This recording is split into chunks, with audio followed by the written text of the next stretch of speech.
Всім добрий вечір.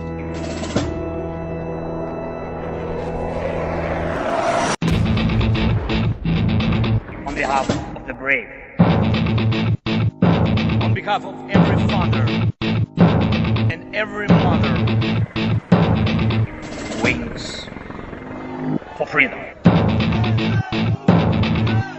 on behalf of our warriors, and paves the way for a new history.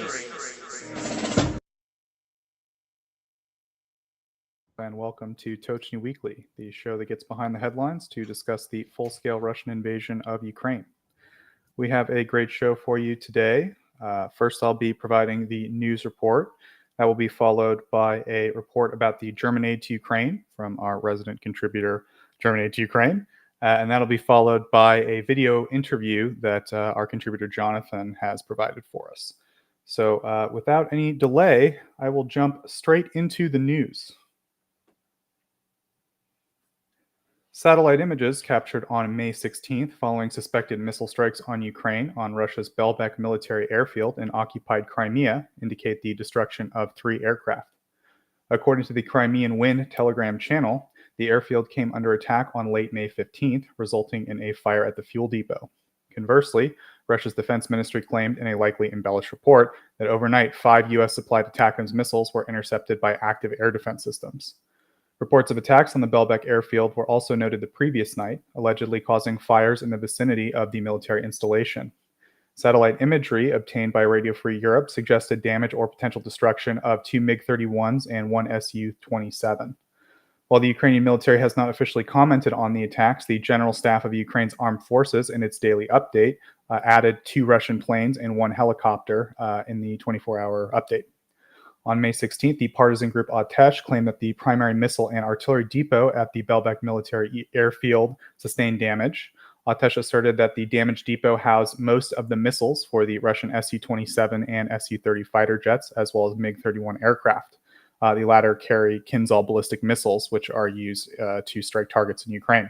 However, Atesh did not explicitly mention whether the depot contained Kinzhals, the depot that exploded. They further stated that significant damage was inflicted on the airfield's infrastructure due to secondary detonations, although no mention was made of damaged or destroyed aircraft. Quick shout out to Atesh, one of the best Twitter accounts on Twitter. They're criminally underfollowed. Please follow Atesh and retweet their stuff. They're great. Verification of these claims is unattainable. Of course, it's happening in Russia. It's a military matter.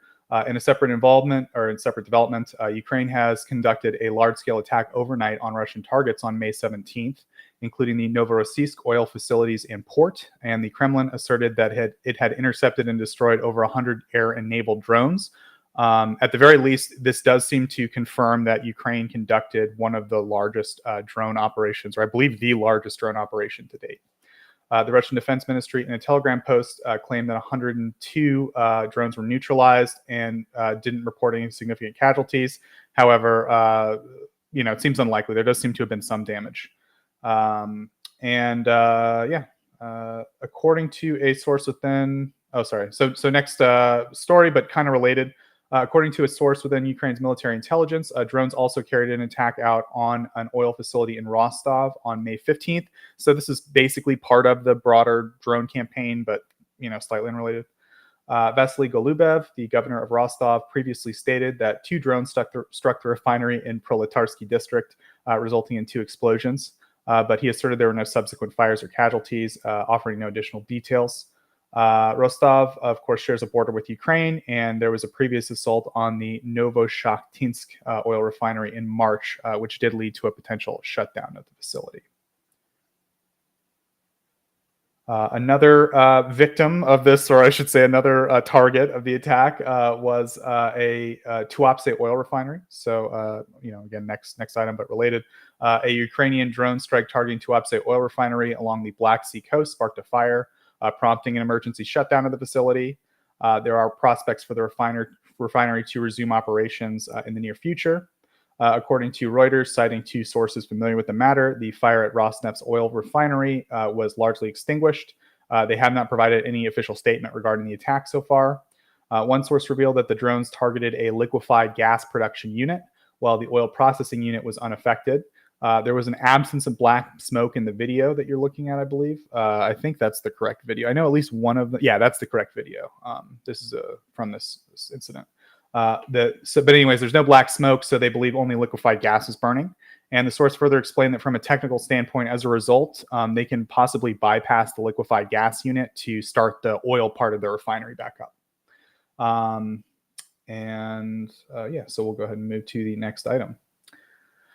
According to a statement from the Russian railway services, reported by the state-owned news agency TASS on May 14th, what they called unauthorized interference led to the derailment of multiple cars of a freight train. I don't have video footage of this particular incident, so this is more generic.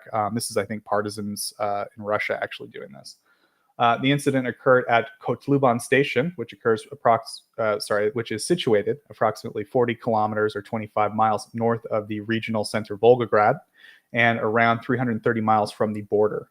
Reports from the Baza Telegram channel suggest that the derailment took place and resulted from a drone attack, which caused 2 fuel wagons to ignite, with one exploding. And the channel claimed that a total of 9 train cars were derailed. According to RIA Novosti, citing the Russian Emergency Situations Ministry, a tank containing diesel fuel and a lumber car caught fire, and that the fire was extinguished around 7 a.m. local time. Previous railway incidents have been attributed to Ukrainian intelligence services. Ukrainian media was reported in late November and early December that they took down the Baikal-Amur Railway in Russia's Buryatia Republic. Next item.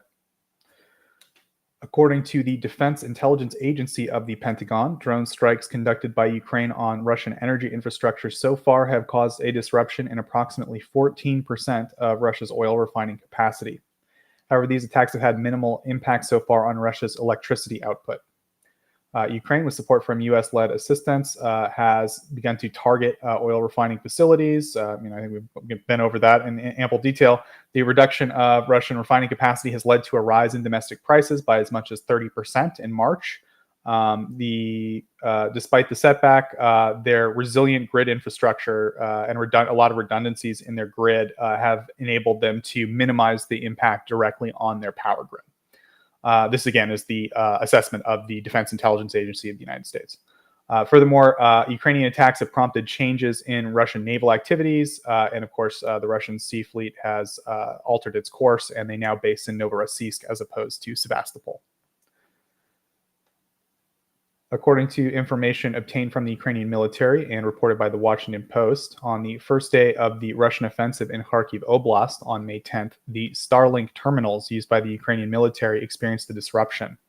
These terminals were allegedly, according to Ukrainians, deliberately targeted and jammed by Russian electronic warfare systems, and this would mark the first time that's been possible so far. It's been famously unjammable.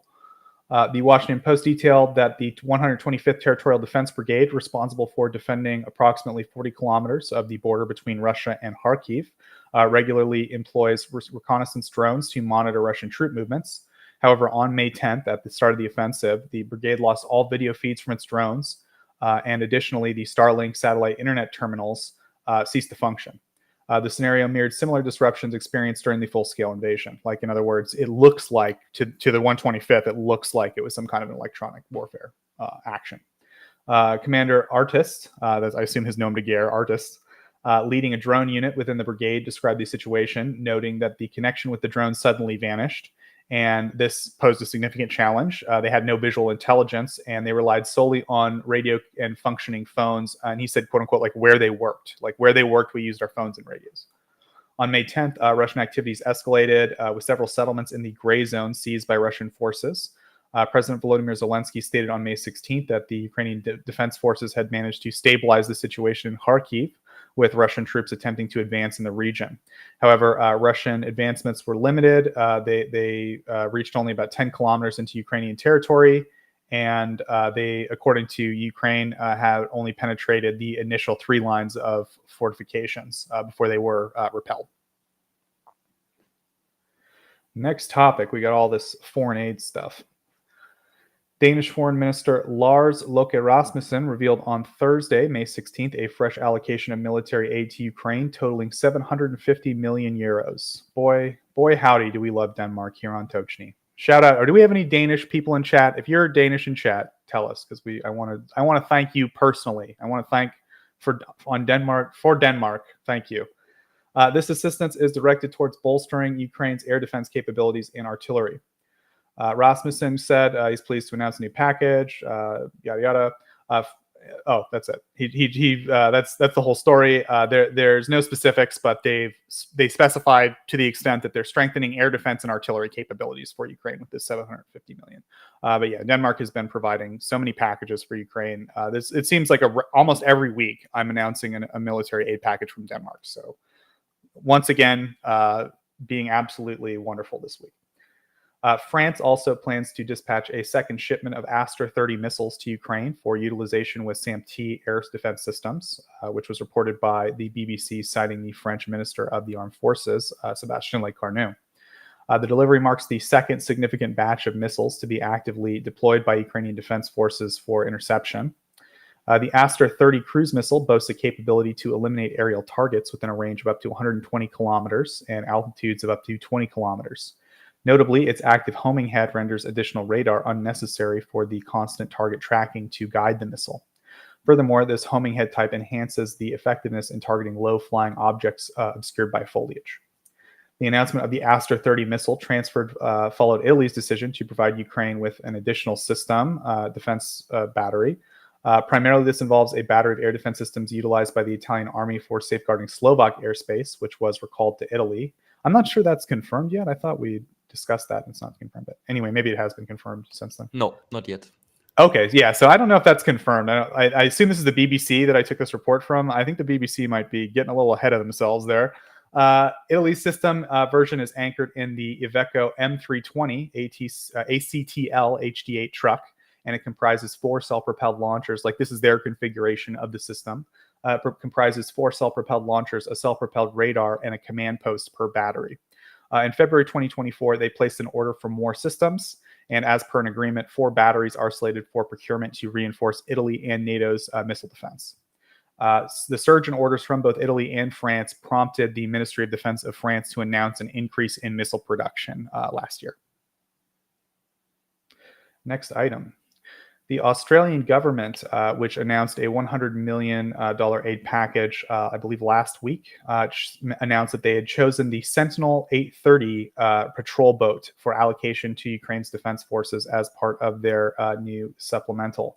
Unfortunately, usually when we have, a sexy new weapon system to talk about, I like to get video of it, but I was unable to find any specific video of what the Sentinel H30 looks like or how it performs.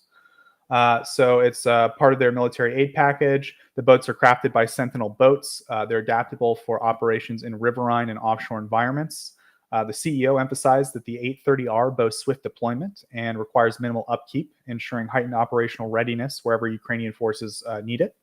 The exact number of vessels slated is undisclosed. However, they're set to be included in the military aid package, and they'll be shipped in the coming months alongside other support components. In addition to the boats, they purchased a number of man-portable air defense systems, or man-pads, like Stinger missiles, I assume, at $50 million. Furthermore, the Australian government will dispatch unspecified air-to-ground munitions from its arsenal, which could encompass bombs or other missile types. The remaining $30 million is allocated towards drone initiatives with the Drone Coalition, which was started by the UK and Latvia mainly. Part of these funds will specifically finance orders from Ukrainian UAV manufacturers. I should mention too, I don't have this as like a formal story, but very briefly, the U.S. also announced that part of the $60 billion aid package will be allocated to the drone initiative, specifically for Ukrainian manufacturers, right? I think I mentioned a couple of weeks ago that Ukraine is sitting on about $10 billion in unused military production right now. In other words, if someone pays Ukraine or the Ukrainian firms money right now, they will start producing equipment for Ukraine. So, various countries have started to chip in a bit to get that going, the US and Australia being a couple. Next item. On May 17th, Ukrenergo Energo. There we go. Ukrenergo. And it's kind of a tongue twister for me for some reason. Ukrenergo. The state-owned energy operator announced that Ukraine will maintain restrictions on energy supply to industrial consumers due to the recent damage inflicted by Russian attacks on the Ukrainian energy infrastructure. Recent missile and drone strikes by Moscow have intensified, resulting in the destruction of several thermal power plants across Ukraine, notably the Trypillia plant, which serves as the primary electricity provider for Kyiv, Zhytomyr, and Cherkasy Oblasts, which was targeted. On May 8th, Russia launched another significant attack targeting energy infrastructure in Poltava, Kirovohrad, Zaporizhia, Lviv, Ivano-Frankivsk, Kyiv, and Vinnytsia Oblasts. This resulted in the decommissioning of at least 2 hydroelectric power plants. Ugh, I'm having a tough time with this one. Sorry, guys. Ukrenergo stated that restrictions for industrial consumers would be enforced from 7 p.m. to midnight on May 18th, and no limitations are expected for domestic users. Additionally, the company cautioned that power shutdowns remain a possibility in the region if usage exceeds prescribed limits. Information can be accessed through their website in terms of how it's all going to work, and they implemented rolling blackouts across Ukraine which affected both types of consumers. But in other words, they were doing the rolling blackouts for everybody on May 15th, but on the 16th they started this new policy of only the industrial stuff from 7 p.m. to midnight can't run. So I think that's like an improvement, even though obviously still a long way to go. Next item. As of May 15th, reports from Swiss Public Radio, RTS, indicate that 50 nations have affirmed their attendance at the forthcoming Global Peace Summit, which is scheduled for June 15th through 16th in Switzerland. And the summit's primary focus will be on fostering peace in Ukraine, according to President Volodymyr Zelensky's 10-point peace plan, which advocates for the complete withdrawal of Russian forces from Ukrainian territory. Presidential spokesperson Serhiy Nikiforov, as cited by Deutsche Welle on May 3rd, mentioned that summit participants will collaborate to develop a unified negotiating stance regarding the resolution of the war, which will subsequently be presented to Russia. Nicolas Bedeau, the head of communications at the Swiss Foreign Ministry, expressed efforts to engage nations who are yet to confirm their participation, he emphasized the inclusion of major European countries alongside broader representation from regions spanning from the global north to south. This, he noted, aims to facilitate inclusive discussions encompassing various perspectives on achieving peace in Ukraine. European Commission President Ursula von der Leyen, the spokesperson for European Council President Charles Michel, German Chancellor Olaf Scholz, Italian Prime Minister Giorgia Meloni, Canadian Prime Minister Justin Trudeau, and French President Emmanuel Macron are reportedly among the anticipated attendees of the conference. Bedeau clarified that Russia was not extended an invitation due to its expressed lack of interest, emphasizing Switzerland's intent to initiate a dialogue involving Russia despite its non-participation. The president of Ukraine, Zelensky, had previously dismissed the prospect of Russia's involvement, citing ongoing hostilities. Swiss Foreign Minister Ignacio Cassis highlighted the necessity for their eventual inclusion in peace efforts, even though they're not attending the summit. Next item. According to Ukraine's National Resistance Center, through Rosotrudnichestvo, Trudne is like truth, so like the Ministry of Truth, I guess. I think they have an actual Ministry of Truth, which blows my mind. Or no, Trudny. I think Trudny's truth. No, Trudny's difficult. I don't know. My Russian's too old. I shouldn't have said anything. It's the Federal Agency for the Commonwealth of Independent States Affairs. Compatriots living abroad and international humanitarian cooperation. They've escalated their expenditure on programs targeting foreign journalists, bloggers, and youth. The initial 4 months of 2024, they issued 230 million rubles, which is about 2.5 million, for the promotion of accurate coverage of the war in Ukraine, surpassing total spending for such initiatives for the entire preceding year. In other words, in the first quarter of this year, they have allocated what amounted to their entire budget last year. The ministry conceived as a mechanism for facilitating Russia's network of agents worldwide and annually finances visits to Russia for numerous young individuals described as representatives of socio-political circles from various countries, including those in temporarily occupied territories. In Russia, these foreign individuals, often labeled as journalists, undergo training at institutions such as the Sputnik News Agency and the Komolskaya Pravda newspaper. Consequently, they serve as hubs for disseminating propaganda in their respective countries, conducting information campaigns against Ukraine and other civilized nations. The National Resistance Center emphasized that propagandists bear a responsibility for the war and that individuals identified as propagandists for Russia can be reported to the center. Next item. The Kremlin has announced that Russian President Vladimir Putin has put forward a surprising nominee for the position of defense minister, proposing civilian Andrei Belousov, a former deputy prime minister with expertise in economics, more than 2 years into the war. Belousov, age 65, graduated with honors from the Faculty of Economics at Moscow State University in 1981. His career trajectory includes various positions of influence within the Russian government. In 2000, he began serving as a non-staff advisor to the Russian Prime Minister, later assuming the role of Deputy Minister of the Economy in 2006. During Putin's tenure as Prime Minister, so there was a brief period. Putin, according to the Russian Constitution, couldn't be president for a little while, and so he put Medvedev in, and he served as Prime Minister. From 2008 to 2012, so in other words, during that time when Putin was prime minister, he was in the position of the director of the Department for Economics and Finance within the government. In 2012, he was appointed as economics minister, a position he held until early 2020. Following this, he served as an advisor to the Russian president and became the first deputy prime minister. And in 2020, in late 2020, during the Prime Minister Mikhail Mishustin's illness due to COVID-19, he briefly assumed duties as the prime minister. He's been recognized for his advocacy of the digital economy and blockchain technology, which he and other officials had reportedly convinced Putin were important to the nation's future. And this was reported by a Russian media outlet in 2017. And he's widely regarded, I would say, in Kremlinologist circles as a very trusted personal advisor to Putin. So it's a little unusual that he has become the economic minister, but it's not unusual to see him in Putin's inner circle itself. And then one other thing I should mention about this story, this happened Shoigu was removed from the defense ministry like last week live while we were broadcasting. So we were kind of speculating a little bit, and I used the term lateral promotion for Shoigu. That seems to be the case. We saw this week Putin visited China, and in those negotiations, we see Shoigu right next to Putin. Right, so you got Putin sitting next to Shoigu and Lavrov. And in Kremlinology, again, this is all kind of speculative, cloak and dagger stuff. But as juvenile as it is, seating arrangements in these types of power deals are quite important, and that would indicate to me, and I think to others, that Shoigu is certainly not on the outs. He seems to be in a very important position, still very important. I think lateral promotion was probably an accurate term to use then. So just wanted to give an update on how Shoigu's doing, I guess. Okay, so next item.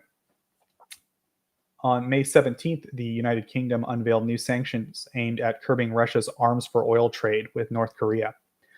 These sanctions were introduced following a report by the Financial Times in March, which suggested that Moscow was violating UN sanctions by supplying oil to North Korea, likely in exchange for weaponry. North Korea has been subject to stringent restrictions on oil transfers since 2017, following a series of nuclear weapons tests, these restrictions were mandated by the UN Security Council.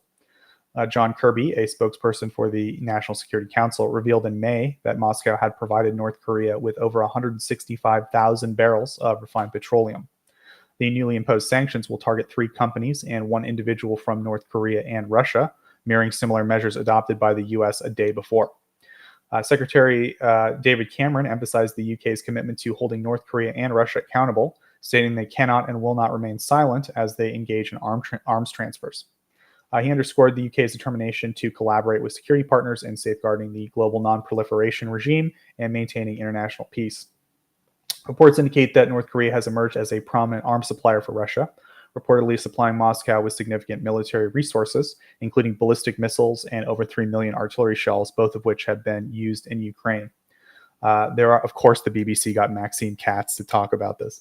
There are concerns about the reciprocal nature of this relationship, with questions arising to what North Korea may receive from Russia in exchange for the military shipments.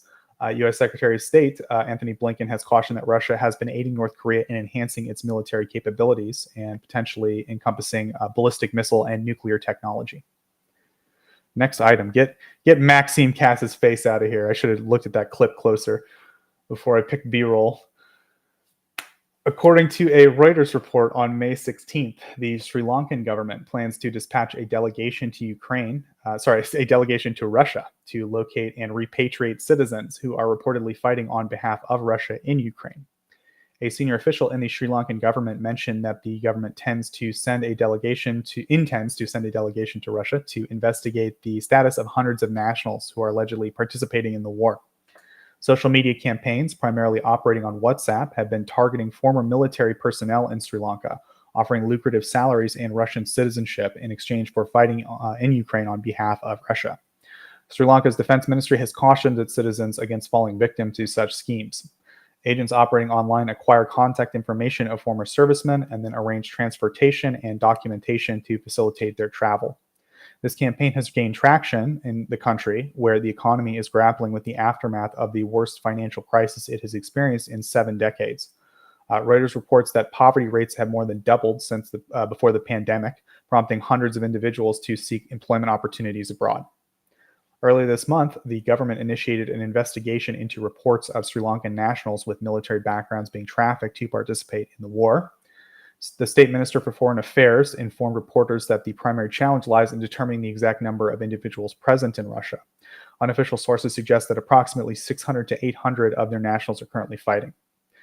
Sri Lankan authorities have received over 288 complaints from families and individuals who have reportedly left the country to participate in the war. In connection with the human trafficking scheme, 7 individuals, including a retired general, have been arrested. Since the outset of the full-scale invasion, Russia has been recruiting foreigners from various countries, including Nepal, Somalia, India, and Cuba, to participate in the war. These are all countries that have economically vulnerable populations that have some military experience.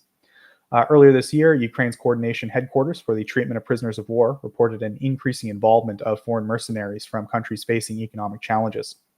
According to the Geneva Convention, mercenaries are not entitled to the status of combatants or prisoners of war, and engaging in mercenary activity is considered a criminal offense. In January, Nepal suspended the issuance of foreign work permits for its citizens intending to work in Russia until further notice, due to growing reports of Nepalese mercenaries being killed while fighting for the Russian military. At least 10 have been confirmed killed, and an estimated 200 are believed to still be fighting for Russia as of January, according to the Nepali government. Next item. This is my last item this week. The New York Times reported that construction is underway for a military base in Belarus that could potentially serve as a storage site for Russian nuclear weapons. Analysis of site imagery by Maxar reveals ongoing construction activity since March 2023, near the village of Osipovichi, where a military base has existed since Soviet times. Situated approximately 190 kilometers north of the Ukrainian border, the city of Osipovichi is the site of this construction. I already said that. The analysis suggests that some of the newly built structures exhibit characteristics typically associated with nuclear weapons storage facilities in Russia. One notable feature is a newly guarded area enclosed by 3 layers of fencing, supplementing the existing security perimeter around the entire base already. Additionally, there is a covered loading area seemingly linked to an underground bunker from the Soviet era. It's noteworthy that the alleged storage site for Russian nuclear weapons is located in the same city as the Iskander missile systems provided by Russia to Belarus. These systems have the capability to carry both nuclear and conventional warheads. So I would say, if all signs point to, this is going to be a nuclear bunker, right? Furthermore, satellite imagery indicates the employment of an air defense system to safeguard the vicinity near the facility, and it was introduced around mid-2023. Hans Christensen, director of the Nuclear Information Project at the Federation of American Scientists, observed ongoing construction activity and remarked that in recent weeks, they've seen the commencement of new structure installations, indicating a progression to a new phase of construction.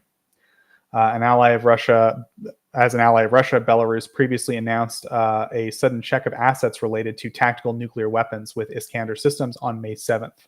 This exercise was aimed to assess various measures from planning to potential use of the weapons. So that concludes my report this week. A lot of stuff. So if anyone has any questions in the chat, feel free to voice them. I'll try to answer them as best I can, or get someone on the panel who is more qualified. And with that, I'm going to go ahead and turn it over to our good friend German Aid to Ukraine. Over to you, buddy. Yeah, thank you. Hello, hello everyone. Just very quickly regarding the Danish aid package. If I recall correctly, of these, how much was it in total worth, Joseph? Do you know? 750 million. This one. Okay. I believe out of the 750 million, because when I remember right, you said you have no further details. 134 million will be used to directly invest into the Ukrainian defense industry, which is huge. I think it's very great. Not a lot of countries are doing this. And another 134 million will be spent on supporting a purchase of a Patriot battery from Germany. And before any questions arise, it's a bit difficult because one could understand it that way. That I mean, Germany's in any case delivering a third Patriot battery to Ukraine, right?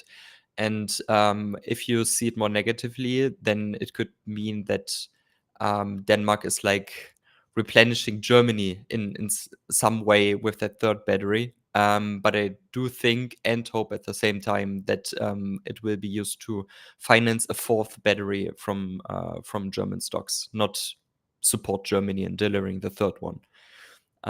Just to give everyone a little bit more background on that. Going over to my weekly report on German aid to Ukraine. On Monday, the first GCS 200 remote controlled demining machine was handed over by Hamburg's Senator of the Interior to the Ukrainian ambassador to Germany. Starting in June, it will be used for mine clearance in Ukraine.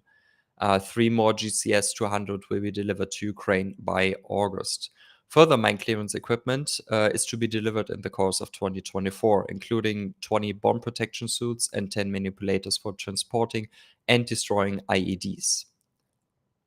And for those who are interested of these GCS 200 and GCS 100, there are around 30 of these in Ukraine, and at least 1 or 2 dozens are financed by Germany. And I know that Canada also financed a couple of them for Ukraine. And there are already, I believe, 50 more. I believe around 50 more are contracted for Ukraine. Rheinmetall CEO Armin Papperger announced during the annual January meeting that they plan to establish another joint venture in Ukraine in the field of air defense. However, it is likely to be at least another year or 2 before the production can actually begin, and all prior steps like signing the letter of intent or actually setting up the joint venture can be taken. No further details have been announced. And for some background information, there's already one joint venture on the repair of NATO vehicles, primarily German ones, which started a couple of months ago.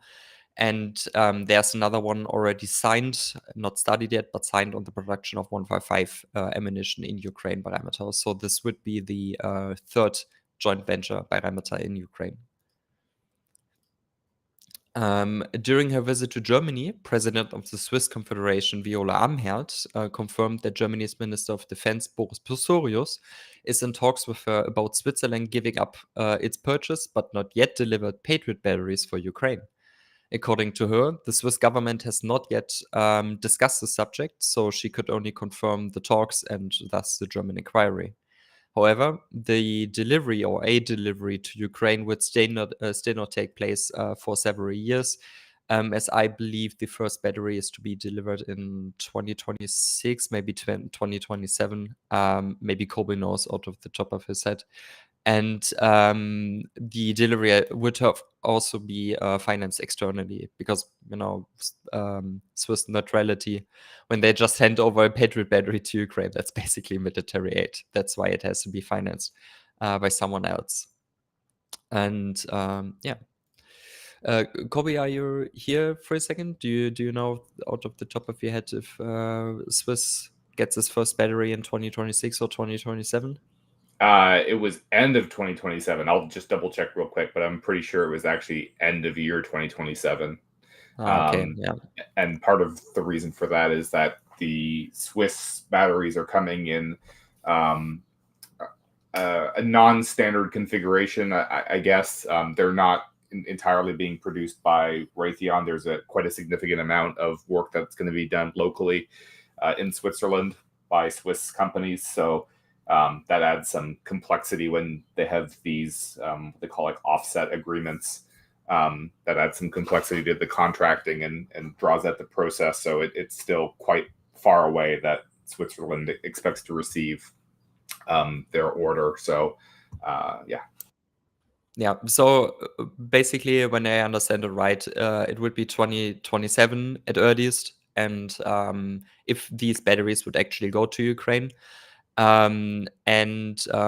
maybe, Colby, if you say there are some modifications going on, probably they could be spared, right? If these systems would go to Ukraine, so delivery could maybe take place in 2026 when they would just get the standard configuration, right? Well, this is why it's very complicated, because Raytheon is not going to be building everything its own necessarily.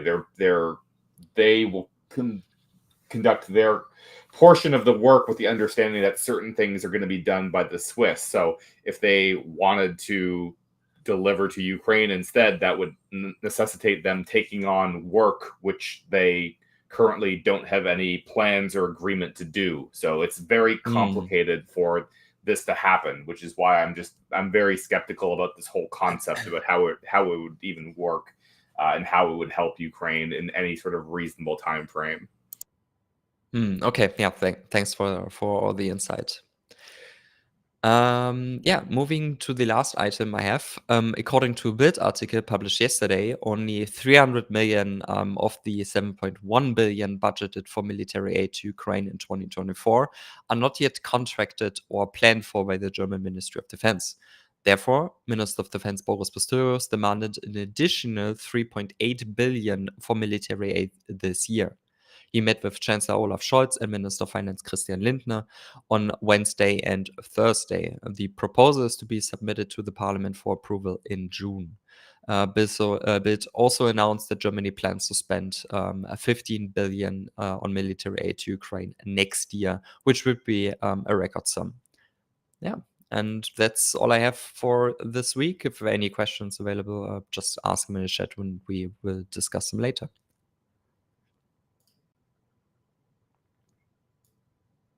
Yeah, I think there was a question from Kellen immediately. We can take that now. So German Patriots, so Germany likely donate to more in Germany. So we will. We already announced a third battery to Ukraine last month, and delivery will take place in June, I believe, early June, mid-June. I believe the Washington Post reported it will be late June. So will be a difference of like 2 weeks, something about that, something around that. And the fourth battery, it really depends on the Danish funds, right? So the Danish defense minister said that these 134 million will be used to support the purchase of a Patriot battery from Germany.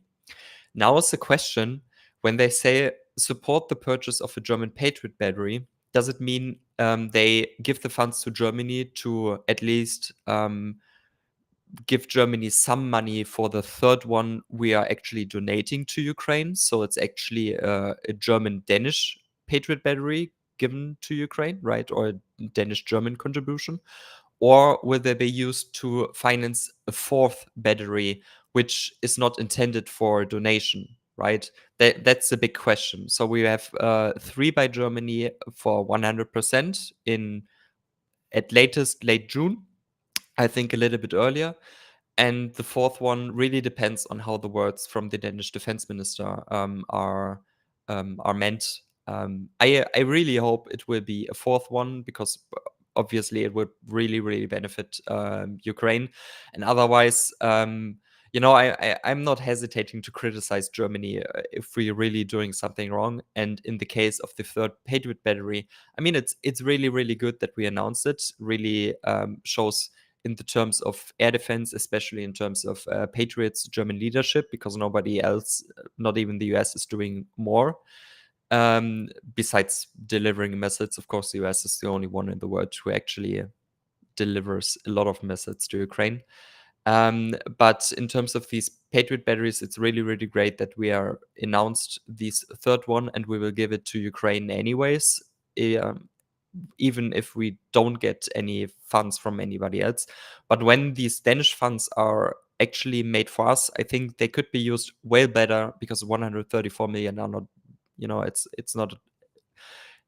It's a lot of money, to say it very easy, and they could finance a lot of other equipment. And second, Germany said we are donating, we are stepping forward, and we are donating a Patriot battery to Ukraine to animate other members, other NATO members, other allies from Ukraine to actually also submit or deliver Patriot batteries to Ukraine themselves, or at least contribute to the German initiative, to the immediate action air defense initiative. And I think these going forward, showing leadership by Germany would, I don't know, it had nothing to do with leadership. I think that's, I really don't know the English term right now. That's a bummer, but yeah, I hope everyone understands like how I feel about it when now it comes out that Denmark is also financing the third battery. That's not leadership, in my opinion.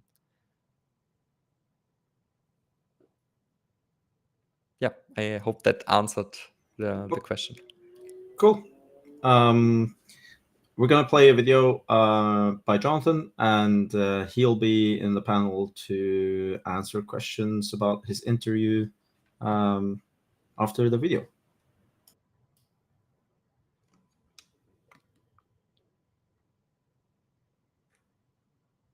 Thank you. We are privileged today to be joined by Oleksandr, a representative from the Ukrainian charity Citizen Foundation, a charity which has been performing remarkable work for Ukraine's defenders, its heroes, its veterans. And he has joined us today to bring us information about his charity and the work its staff do, and about its many success stories that the charity has had since its inception. Welcome to Tochnyi, Oleksandr. And thank you, Yaroslav, for translating.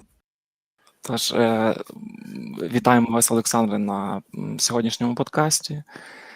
Як сказав Джонатан, ми дуже раді, що ви доєднались до нас. І це чудова нагода для того, щоб дізнатися якомога більше про ваш фонд, про вашу організацію, громадянин або ж citizen. Так, доброго дня. Дякую.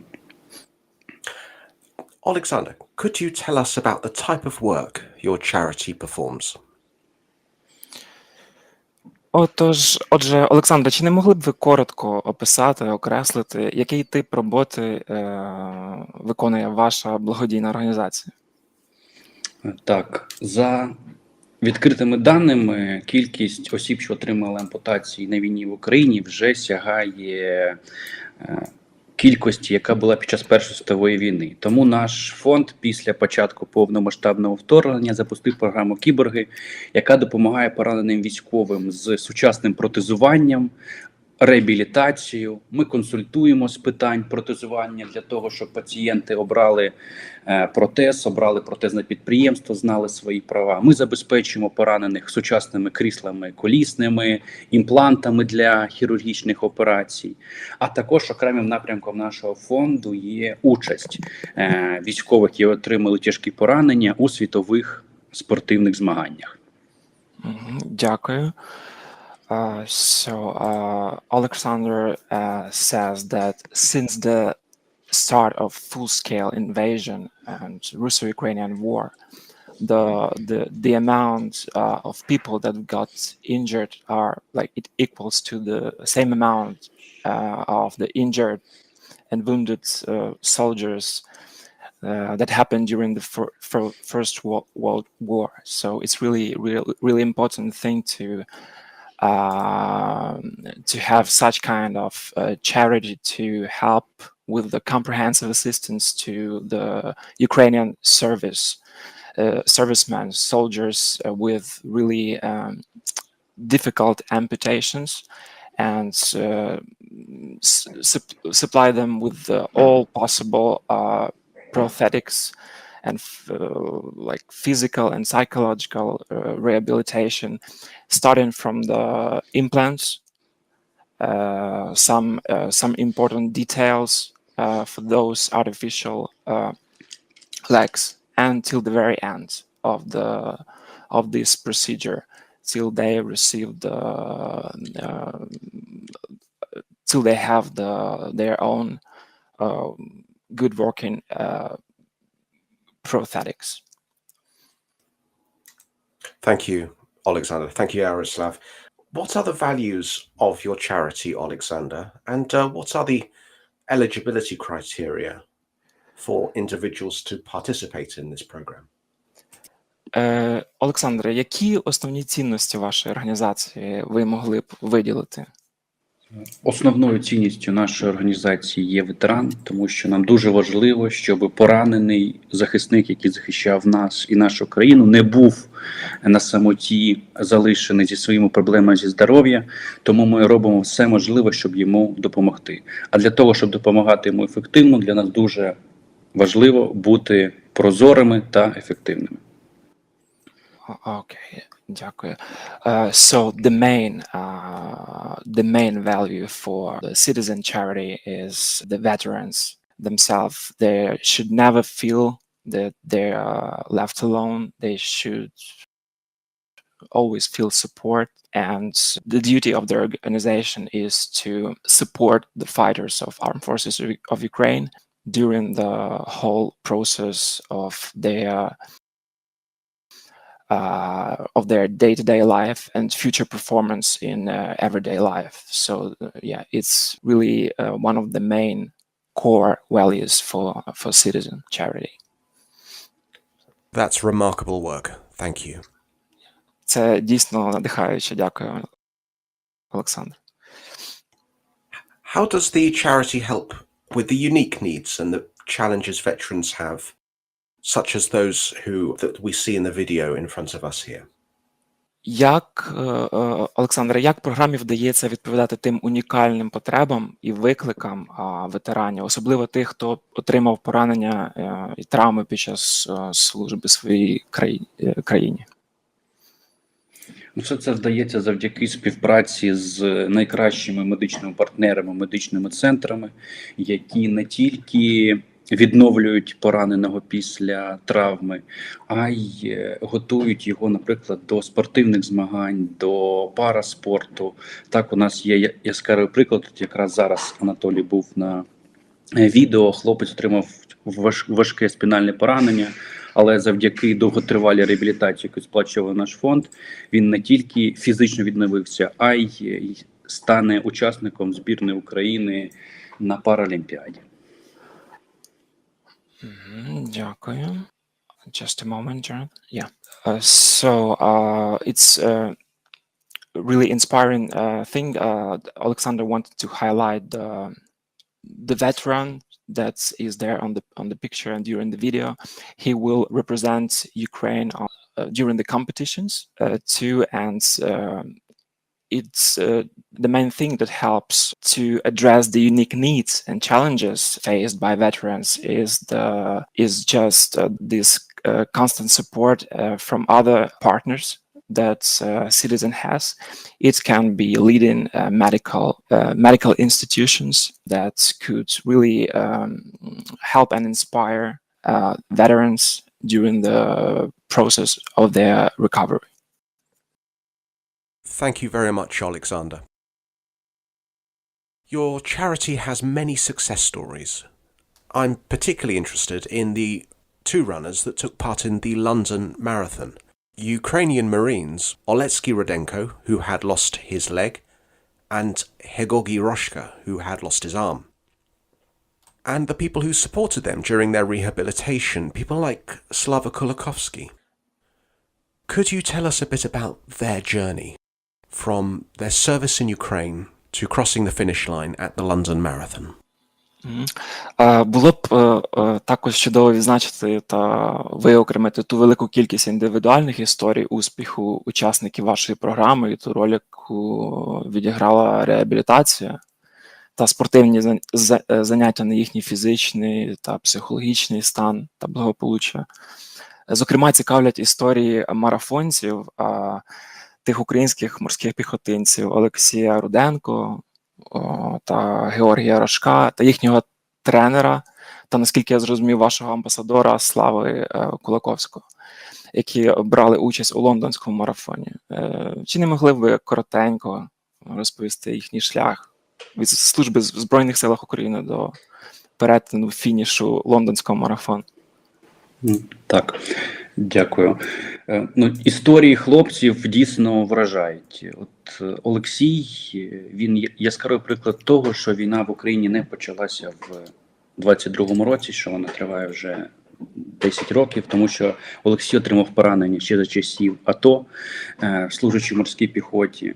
Але після поранення він показав силу духу, незважаючи, що там була величезна кількість операцій, супутніх поранень, окрім ампутації. Але він вже після ампутації продовжив службу, зараз навчає в військовій академії молодих військових, разом з ними тренується, бігає. От для нас він такий справжній приклад морського піхотинця, який, незважаючи на все, долає труднощі, йде вперед. Давайте ми певно перекладемо. Yeah, concerning the first participant of this London Marathon, Oleksii, Alexander highlights that their organization is really proud of him. He is the real example of this struggle, because actually he got this injury in 2020. Before this full-scale invasion. So he was a platoon commander, and he went to the east of Ukraine to defend the homeland from the invaders, and got this injured during the combat mission. And right now, he is the example of really quickly psychological and physical recovery that is inspiring to other members, to other beneficiaries of this organization. That's why he is really nice example to represent Ukraine during the London Marathon and support as many as possible seriously injured friends and veterans with amputations too. Так, наш Георгій Рожка, він на фронті також був з 25 років, ще з 17-го року. Він захищав Маріуполь, він пройшов полон, він пройшов дуже тривалий шлях відновлення, тому що в нього була пошкоджені кінцівки. Після цього він почав тренуватись, почав бігати. На наше запитання, чи маєш ти бажання, чи маєш ти фізичні сили, щоб подолати марафон, було однозначно так. І він свою обіцянку виконав, здолав марафон, і ми дуже сильно цьому раді, тому що для Георгія, що для Олексія, фініш на марафоні – це не лише про сам марафон, а це і про тривалий шлях відновлення і приклад мотиваційний для інших поранених, які тільки нещодавно отримали поранення. Вони можуть побачити, що життя після поранення можливе, що для цього треба вкладати сили в реабілітацію та не падати духом. Дякую. Concerning the Heorhii Roshka, another great example. Also, he was a Marine, and he actually was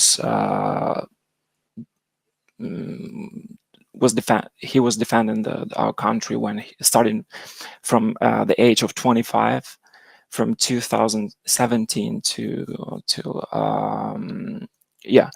So he actually also is the defender of the Mariupol. So, he is the part of the story of Azovstal, and that's why he is really nice and inspiring example for other wounded guys that would need to have the same recovery way. It can be much faster if they have such a nice examples as Heorhii. Alexander says that when they asked him, "Are you ready to show that you are in shape?" He said yes, and it showed the organization, it showed the volunteers and everyone that Heorhii remained unbroken. I think it's really deserves the special highlight. Yeah. Thank you very much, Alexander. This remarkable story was inspirational to people who watched both these runners in the marathon. I particularly like this part of the marathon video here, where they have received donations from the crowd watching them as they run. They see these men run. People are watching the marathon. They see these two Ukrainian Marines run past them, and they donate to the charity they are running for. The sight of these two Ukrainian Marines running is an inspirational one to anybody standing there watching them run past. They receive a donation from the crowd. They hand it out equally to the runners involved. Thank you for bringing that story to us. Джонатан, дуже вам вдячний за те, що ви висвітлили цю історію з марафоном. Це відео насправді дуже надихає. Сама атмосфера цього відео, вона дійсно справила дуже велике враження на Джонатана та на усіх людей, хто підтримує Україну. Дякую, що дали можливість розказати більше про історії хлопців. Якщо у наших слухачів виникне бажання задонатити, то це може зробити на сайті нашого фонду, також на сайті нашого партнера в Британії British Ukrainian Aid. Okay. Alexander is really thankful for this opportunity to tell the story about the veterans. It's really important, and actually, it would be really nice if Tochnyi listeners, subscribers could donate something to this charity and show the support for these guys. It would be really nice and kind. Absolutely, yes. I'd certainly like to endorse this. When you click on the link to this charity, you will see how much people have donated. It's completely transparent. Not every charity shows you how much has been raised when you donate. This one does. So I'd like to recommend that people take a minute to have a look and consider donating to this charity. Consider donating to the remarkable people it supports on a daily basis.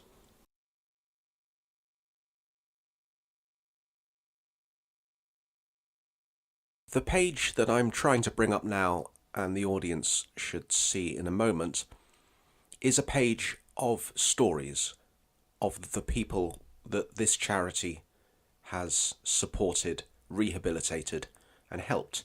Ukrainian defenders, not just from 2022 at the start of the full-scale invasion of Ukraine, but since 2014, which was, of course, the first Russian invasion of Ukraine. Men and women who put their limbs and lives on the line to stop the Russian invasion of Ukraine in 2014, to prevent it from encroaching any further into Ukrainian territory, and the men and women who did so from 2022 to the present day as well. As Alexander was just telling us, Oleksii Rudenko was one of those veterans who required support prior to 2022, and through the help of this charity, ran a marathon with a prosthetic limb. There's so many individual, remarkable stories on this page, Alexander. However, I must highlight the story of one individual in particular. It's Tetyana. Tetyana's story is remarkable for reasons that our audience can see on the screen in front of them here. So Tetyana was in a car crash in 2016 and as a result lost part of her leg. And this was before she joined the ZSU, the Armed Forces of Ukraine. Alexander, could you tell us a bit about the diverse range of people that your charity supports? People who not only are veterans of the post-2022 Russian invasion of Ukraine, but which encompass a wide range of Ukrainian society. People who ultimately are defenders all, and all of whom your charity supports. Олександр, Джонатан дуже хотів би відзначити те, як подана інформація на вашій сторінці з цими чудовими історіями, з які описують тобто людину. Вони є такими персоналізованими, там, де кожен може прочитати цю історію, більше дізнатися про людину, про героя, про ветерана. І він хотів би виокремити оцю історію Тетяни. Чи могли б ви трішки в деталях розказати про це? Так, Тетяна є діючим військовослужбовцем Збройних сил України. Вона дійсно втратила кінцівку в ДТП, але коли ворог вступив на нашу землю, вона прийняла для себе рішення, що вона не може стояти осторонь, вступила до Збройних сил через те, що вона приносить надмірні навантаження, це і бронежилет, і піднімає вагу, то її протез дуже швидко вийшов з ладу, тому наш фонд допомагав їй встановленні сучасної функційної стопи, завдяки чому вона не відчуває обмежень, тепер може вільно пересуватись, рухатись, бігати і виконувати всі поставлені перед нею завдання. Дякую. So the story of Tatiana is also really inspiring because he really, as you mentioned, Jonathan, she really lost the limb during the car crash, and but after the full-scale invasion, she could not be aside, and she decided to join the armed forces of Ukraine. But unfortunately, her the first artificial limb that she had, it was not really like of the high quality, and was it was really hard, like it was not to be used together with this heavy ammunition. So the Citizen Foundation helped her to get another one, more like more from more firm materials with really nice parts, and like some other important details that are needed for this kind of for this kind of weight, because it's really heavy to have all this ammunition on her, and the prosthetics should be really of a high quality here. Thank you, Yaroslav. Tetyana's story is a remarkable story in amongst so many other remarkable stories that your charity has supported and worked continuously with to give them the mobility and the comfort that they require and deserve. Thank you, Alexander. It's impossible not to notice here one of the original challenges that Tetyana faced. Joining the armed forces of her country already with a disability, already having a prosthetic limb. one of the responses she was told was, I'm sorry you're injured, and it's very difficult to accommodate you as a woman with a prosthetic limb in the AFU. Yet, as our audience can see from the picture here, Tetiana persisted. Да, він хотів би відзначити також, що насправді також і це потребувало деяких зусиль, щоб з такого виду пораненням і вступити саме в Збройні Сили України. Але Тетяна, як ми бачимо, стояла на своєму, і їй вдалося. Тобто це показує її характер, її цілеспрямованість. І це дуже надихає людей навколо. Yeah, absolutely. Thank you very much, Alexander. Before we finish, I'd like just to ask you, as our audience sees this, your heroes page with just some of the many incredible stories of the human lives that your charity saves and supports. Is there anything you'd like to tell our audience that we haven't talked about today?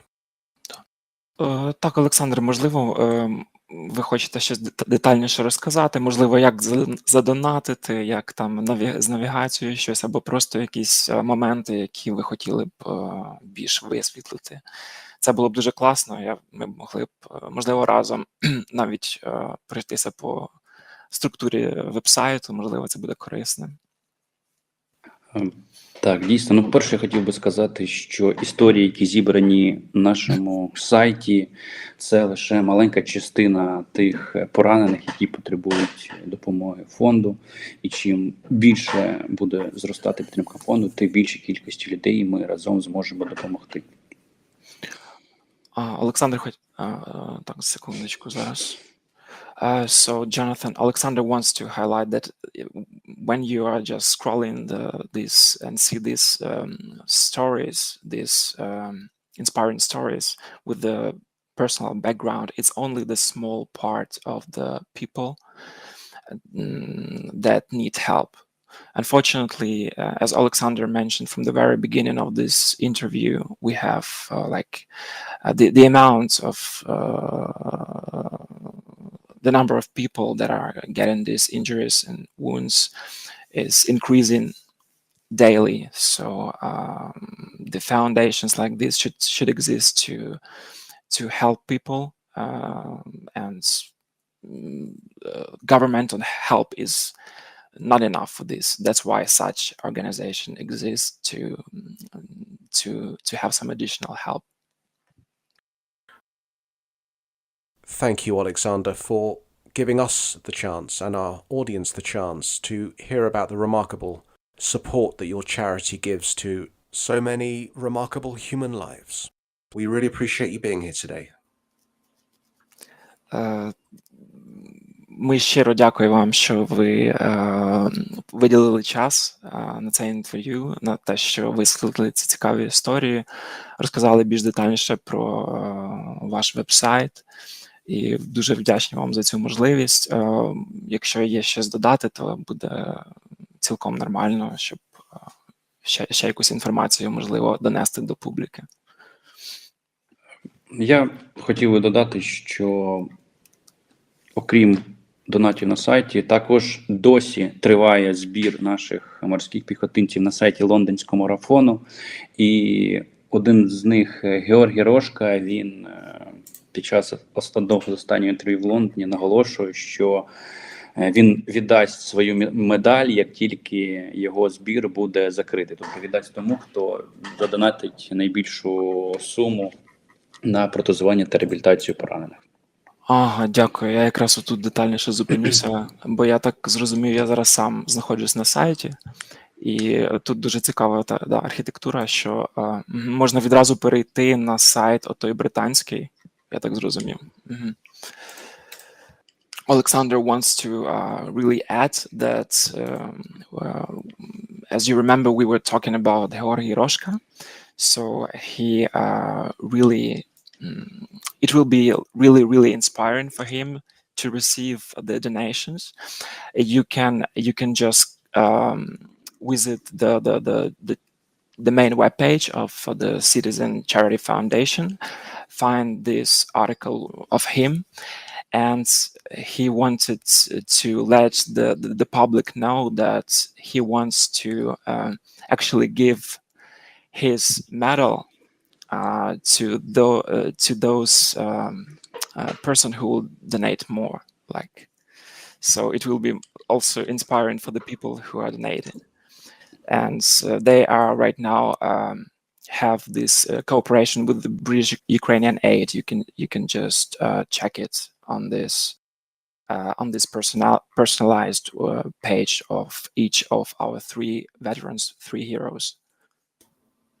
Thank you. And for audience members who, just to let them know, Heorhii is standing on the left here at, I believe, Horse Guards in London after the marathon. And yes, his disability is the loss of his left arm. Yeah. Oleksandr, thank you very much indeed for joining us today. We very much appreciate the work your charity does. It's a privilege speaking to you. Ще раз дуже дякую вам. Було надзвичайно цікаво з вами поспілкуватись. І ми зробимо все, щоб поширити більше інформації про вашу організацію.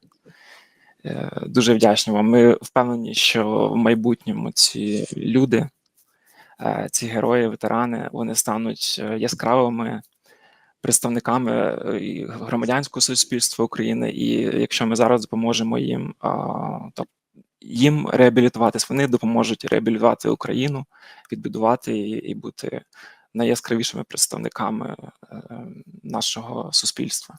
Так, повністю погоджуюсь і дуже дякую вам за підтримку. Alexander totally agrees with us. I also added something because it's really touching. So yeah, Alexander is really grateful, and it would be nice if we could share this information regarding this citizen charity with our friends, to have some support, to have some donations, because it's really long run right now, and these such organizations, they have few volunteers there, and they really need help to maintain their activity on a high level and help the majority of the people and the applications that they receive. Дякую, Oleksandr. Дякую вам. Дякую, Олександр. Слава Україні! Героям слава. Herohii Slava.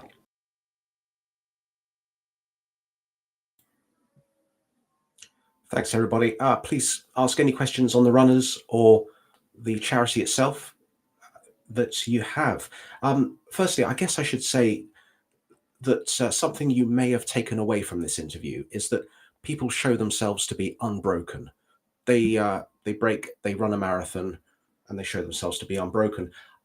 I think it's therefore correct to say it's okay. It's okay to be broken. It's how we put ourselves together, how we help those who are broken put themselves together. Yes, that does shape our character. But you don't need to run a marathon, and it's okay to be broken.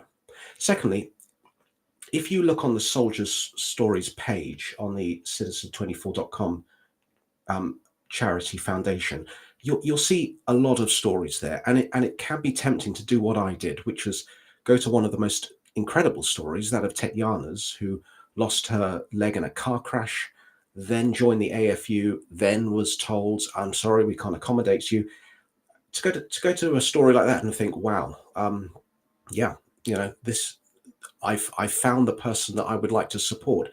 So I personally recommend taking a look at some of the older veterans that are on that page. There's quite a lot of this. There's quite a disparity in how much support from the public some of those veterans receive. So my personal recommendation is just take a minute to look at the older veterans first. Read about their stories. Compare who people are choosing to support, if you do so go on to support them. So yeah, please do consider that. And that, of course, is the place where you can support them. And the other place being the British Ukrainian Aid page, which you can find on britishUkrainianaid.org or on through the London Marathon site itself. Okay.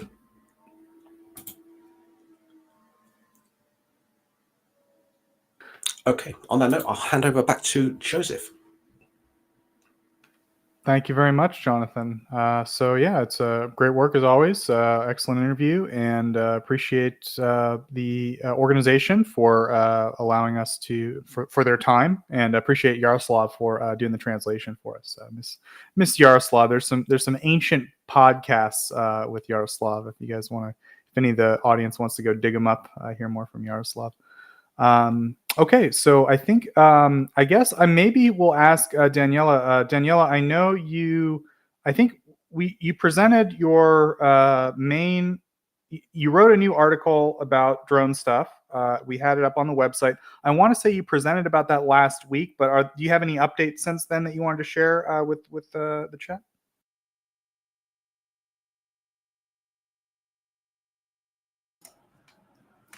Daniele dorme. I guess so. Well, so if you didn't read the article, Daniele did an absolutely amazing article on FPV drones. He did many, but yeah, this one is very in depth with a lot of analysis, and I'll recommend everyone that are interested in FPV drones and drone warfare in general to take a look at it.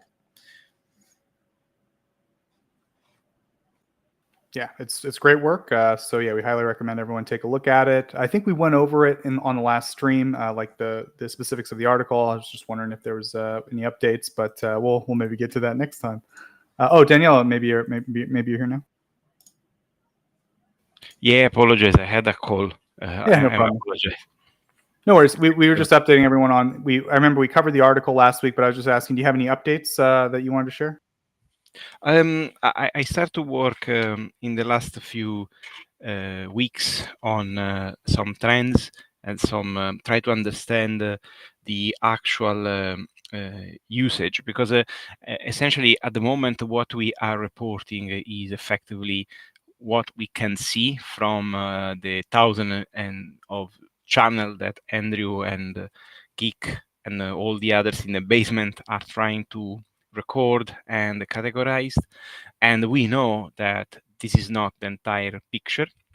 So in the last few months we have been questioned many times about, oh well, maybe there are more, there are less.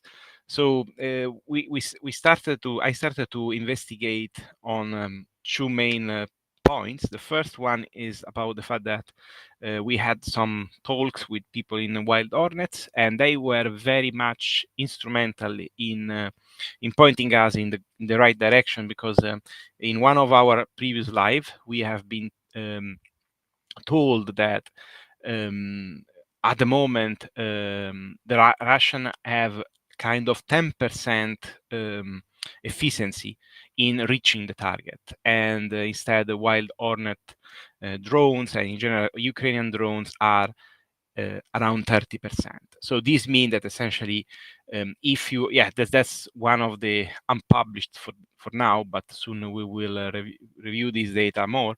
So if you extrapolate these information, and recently we have been also told, I mean, by Telegram channel, we have seen that the same Russian had issues with pseudoplateau, because this initiative looks like is hampering a little bit the development of Russian FPV in general. But they also stated that Russian FPV have around 10-15% efficiency. So this number looks like reasonable, and then this means that what we see is roughly that 10%, that 15%. So this means that we missed all the rest. And in this plot, what I tried to do in violet and in Chan, you can see the total adjust Ukrainian and Russian count, and you can see that definitely Russia has deployed more drone, around 33,000, and Ukraine a bit less, 23,000. So you can also see that the per month usage has been at least for until December and January. There was a gap, but this gap slowly reduced, and in March there was this big overtake respect the Russian. So and this currently is also partially explained. We knew that Russia has a lot of drone, but for different reason, lack of pilot, lack of dedicated warhead, but also this is just a theory, but start to become cited also by some facts that Russia has been developing and producing a lot of drone in the early stage, but these platforms have a very short life, essentially, in terms of electronic warfare protection. So now they have a lot of drones, but they have to send this back to get refurbished and get updated. So this means that they cannot deploy, and this is very much in line with the rumors that we start to had around March, that there was these electronic warfare start to become more effective on Russian drones, and in fact we have seen a drop. If you take the paper, the last post that I've done, you can see that this drop, and so at the beginning, I took this with a grain of salt, but the more the time passed, the more we have news from Russia and from other channel, and the more looks like that this is something in the realm of the possibilities. And another work that I'm doing in parallel is trying to map as much as I can strikes on tanks, and but this work is still undergoing. And the idea is trying to understand how Russian have been affected by FPV, essentially. Now, this is just an example. I'm taking bit by bit, video by video, and I'm trying to analyze the most likely, I mean, the outcome of this study would be the most likely avenue of attack of tanks. Of course, for some tank enthusiasts, this looks like obvious, but it's very important to put these assumption sided with the actual data. So all in all, I also started to analyze the first FPV strikes on the turtle tank, and this has been very much a confirmation of what I've seen in these videos, because I looked at least at 50 or 60 videos of only the T-72 attacked, but I'm currently now doing the T-80. Now T-72 and T-80 are the two mostly attacked by FPV, not because they are a preferable target, but they are the most abundant tank. In fact, the third is the T-90, and then all the others. So it's a lot of work, and I hope to have this ready as soon as possible for everyone to read and learn a little bit about that. Yeah, thanks, Daniel. So, I mean, just so people know on tanks, right? Like tanks traditionally are designed to fight other tanks. I mean, that's kind of, and obviously withstand, attack. But the point is, most of the time tanks get hit from the side, and so they spend a lot of time reinforcing that side armor. It's also a lot easier to reinforce the side. Now, that said, it's not as if drones invented attacking tanks from the roof, right? Like a lot of the anti-tank weapons use this property of going above the tank and then detonating to hit that weak roof. But it's very difficult to reinforce the roof, so that's usually where the FPV strikes occur. Would you agree, or have you found something different? No, I would disagree. No, it's not exactly the roof. That's and this is why I wanted to do this work, because so there are three main areas. Exactly. That's the point. That's the point that every Ukrainian pilot is probably mastering somehow in training to strike.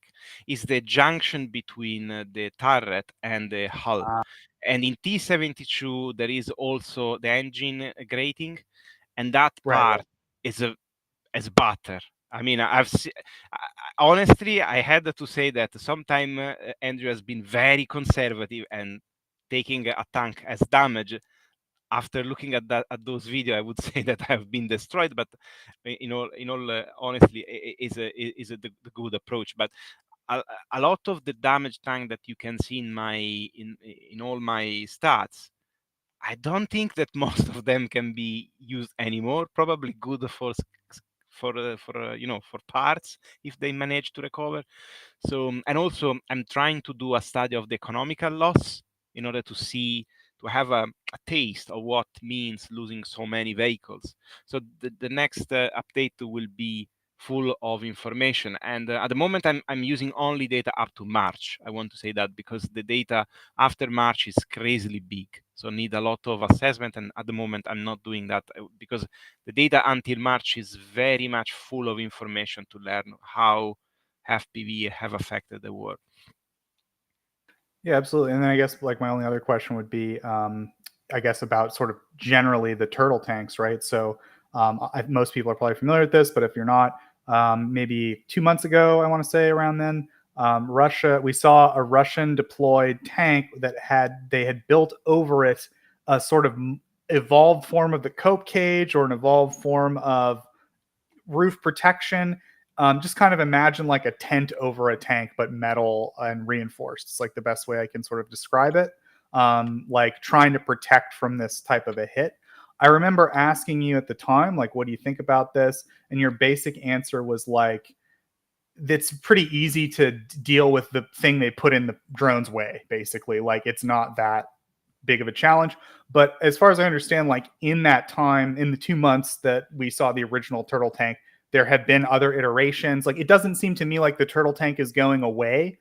So like, where do you see that whole thing evolving into? More like maybe not right now the turtle tank is a threat. I'm not asking that, but do you see the turtle tank concept like evolving?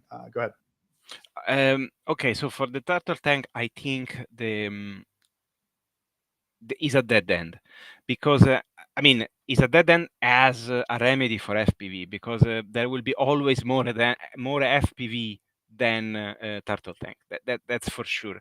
I can share with you. I don't know if you can share. I can share just one slide. Let me. Yeah, I can share this slide. I don't know if you can see. So this is just one strike on turtle tank, and this is the same turtle tank attacked 3 times, at least from what I can see. And the first one went on the upper section of the. This was one of the first iteration. Was completely enclosed. This went on the roof. You can see here the damage on the roof in flame. It was attacked on the other side, and because probably they didn't manage to penetrate, they attacked on the track, producing a mobility kill essentially. So basically, due to the accuracy and the reduced speed of these things, it's very unlikely that these have any chance against FPV because FPV can always, in the worst case scenario, hit the tracks and produce a mobility kill, which for these machines is a dead end because these are even heavier than their original tank, and I'm not even sure that they can be essentially tracked as the normal tanks.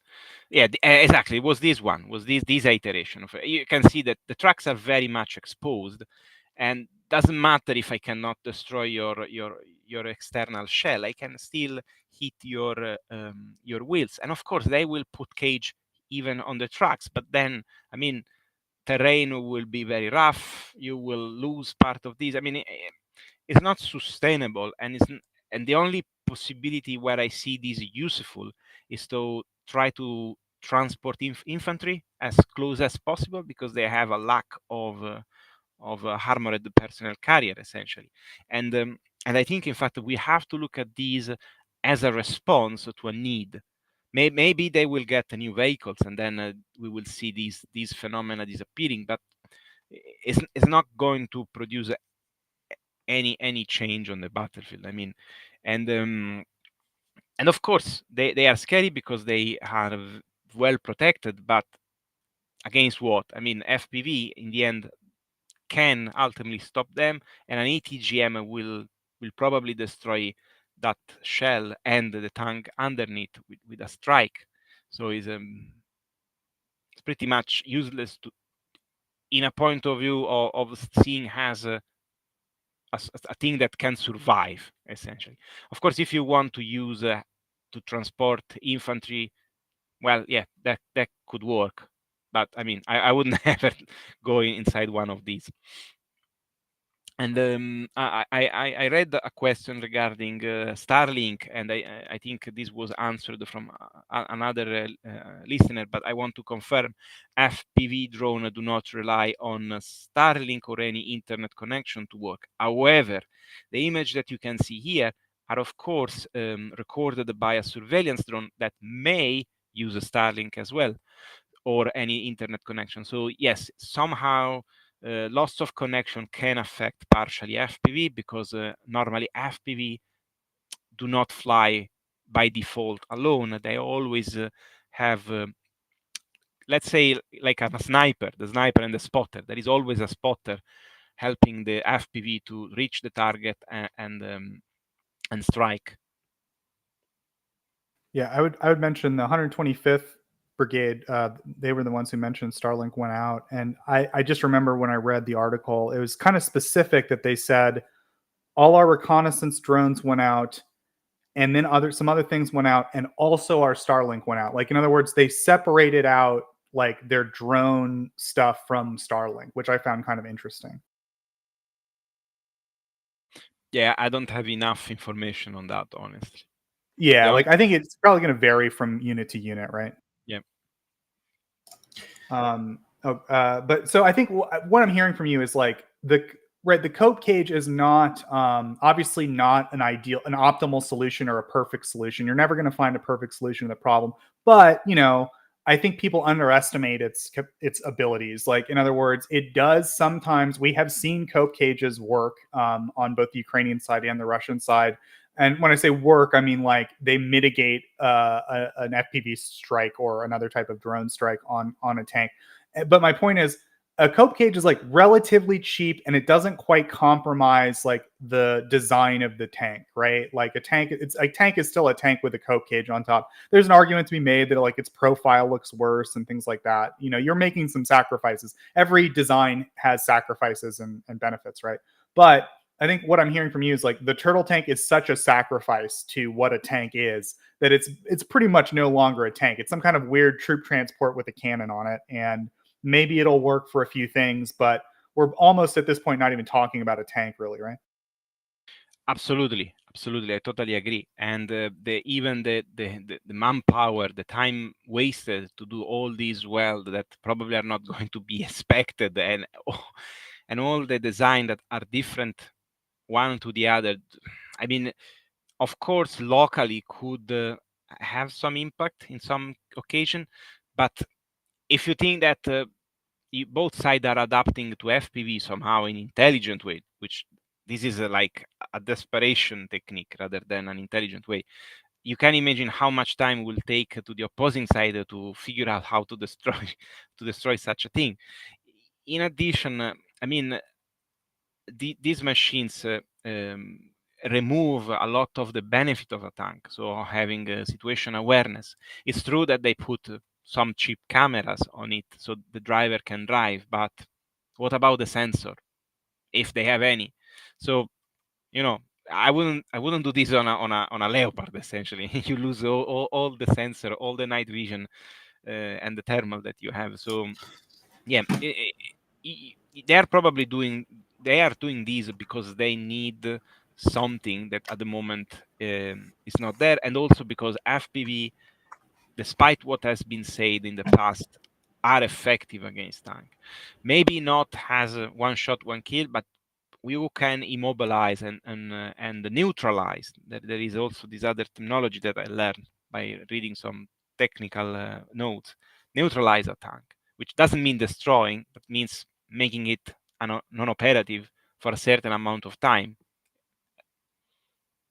Yeah, or even like distract or freak out a tank, right? I mean, it's not, you don't have to destroy something every second of every day to make it to be a threat to it, right? And to affect its behavior on the battlefield. But yeah, so I think we do have a question in chat. We can maybe stick to the tank topic, or Erlend, do you want to do tanks or you want to do drones? I'm not sure if we're on the tank topic or the drone topic anymore. I think we're on the tank topic, and Sure. I put this meme up because I know that Gao has some interesting news. So, Joseph, are you familiar with this meme? Not well. I mean, just the there's like ERA stuff, but I don't think this specific meme. No. It's like contact ERA everything.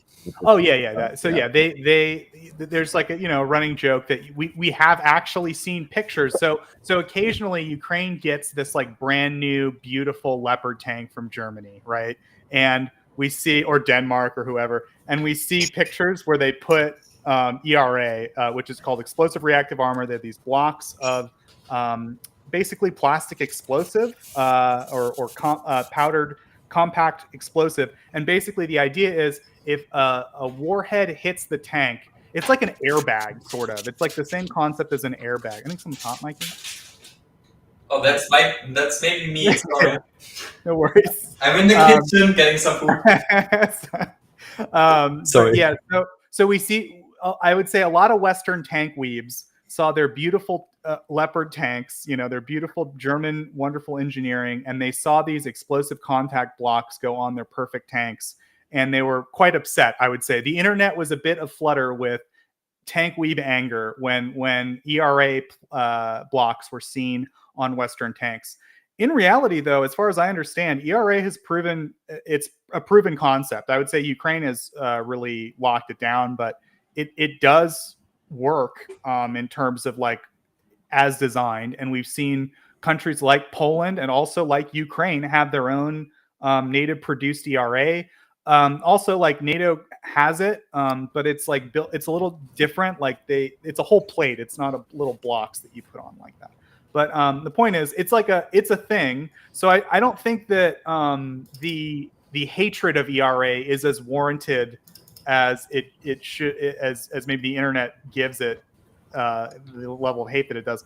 But that said, I'm sure there are moments where ERA has been put on incorrectly that either tank weebs or actual tank experts have seen and gone, oh, no. You don't want to put an explosive there. That probably happens all the time. So, Erlend, is there any, some developments in the meme war between the tankers and the Ukrainians?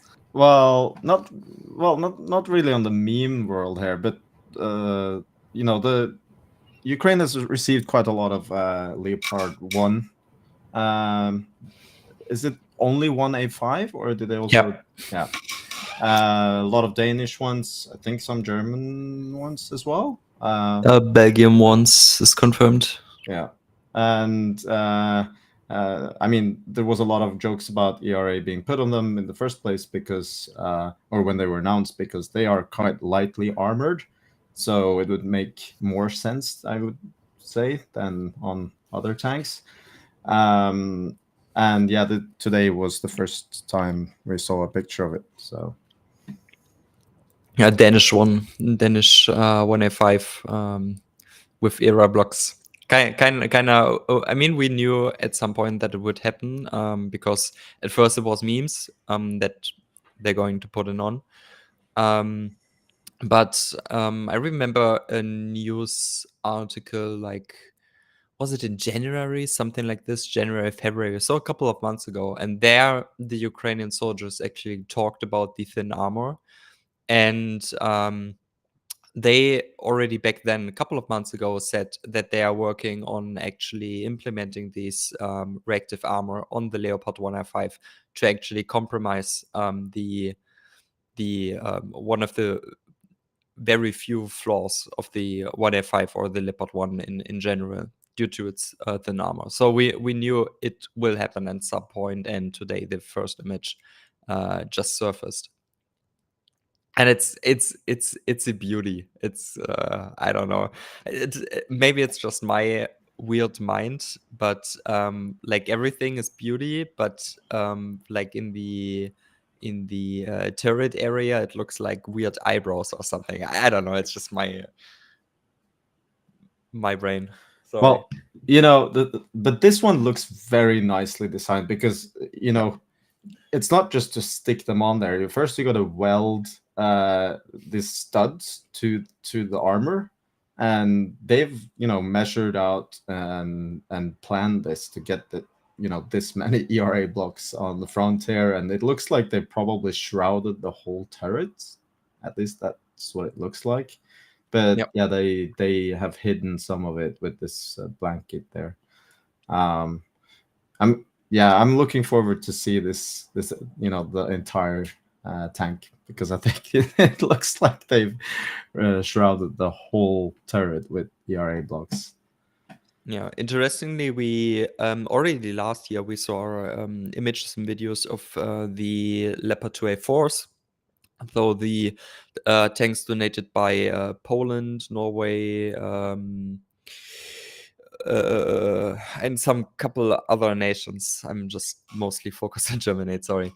And we saw era blocks being placed on them. And interestingly, I haven't seen any of them actually during combat. You know, we get, especially during fall and summer, we saw a lot of combat footage from the 2A6 and from the 2A4s, but all combat footage I've seen personally. Maybe someone else, yeah, that's the 2A4. Maybe someone else saw combat footage. Wasn't a single tank involved with the era blocks on it, interestingly. So I would be interested to know, not in particular to the 2A4s, but in the 1A5s, because we saw a single attack, I believe, in November last year by a Leopard 1A5. I don't know what they were doing there. There was like a single Leopard 1A5, no infantry, no support vehicles, nothing. I was just driving over a big field, like no protection, nothing, and just one single crew on a mission. I don't know, and the tank, when I remember right, got demobilized after a shell hit like the ground, like 2 meters next to it or something like this. Yeah, so I would be really interested to know how good of a protection this actually is for the tank itself, because the tank got demobilized back then very easily, but still huge improvement to the Soviet style tanks. Did not explode, did not smoke, nothing. Right? It's just or burn, at least. It smoked a little bit, but didn't burn. Yeah, but it would be interesting to know how good it is. Yeah, sorry, we say immobilized, not demobilized. But, Oh yeah, sorry, my English. no you know. worries. Just so people understand. I don't know. Maybe Daniela would like to explain like the physics of this, if you can. About the era block. Yes. Oh well, essentially the era block is designed to defeat heat and projectile, and the main there are different. Can you explain heat real? Yep. Yeah. So what the actual era block does is using a set of explosive to create essentially a plasma and that is capable of neutralizing the incoming projectile. In this case, the warhead, the heat warhead, and these act essentially in a way that do not affect the backside of the armor. So the armor essentially is pristine after the explosion. So it's a small explosion which actually happened, and these neutralize the incoming warheads. Now, of course, one of the good things about this type of design is the fact that once the small plate has been utilized, it can be easily, in theory, changed. So in fact, have you seen that they are bolted on the tank? And I think what they have done on the Leopard one is wise, because it doesn't probably add too much weight, but because heat round are very much used by FPVs, is a good idea, at least to increase the survivability, because mobility is not going to help, because a tank will never be faster than an FPV. So I think is a good idea, especially if they start to do this around the turret and on the back, because that part could be very, very exposed. Yeah, like a heat round, it's sort of like a molten rod of metal moving really fast at the armor, right? And that can basically penetrate like almost any armor, right? Like we've seen Iraqi insurgents use like really crudely improvised like molten copper heat warheads to penetrate tanks. So I mean, it's a really effective like physical principle, the heat round. So this is like an attempt to disrupt that from working, right? Yeah, the only problem is then when you have tandem charge. So tandem charge is when you have you may have seen these RPG with looks like that they binded together through RPG, and essentially in that case the first warhead will trigger the HERA, which will explode, and then the second one will hit actually the target. So there are of course countermeasure to the countermeasure, as you can imagine, but it's more likely that you are hit by a simple hit rather than a tandem charge, which exists and both sides have. So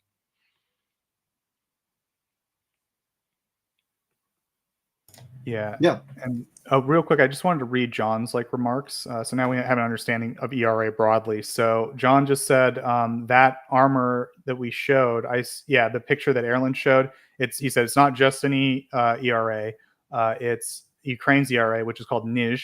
And he said it works extremely well. It's potentially one of the most effective ERA schemes in service. This is our contributor John Ridge talking, not me.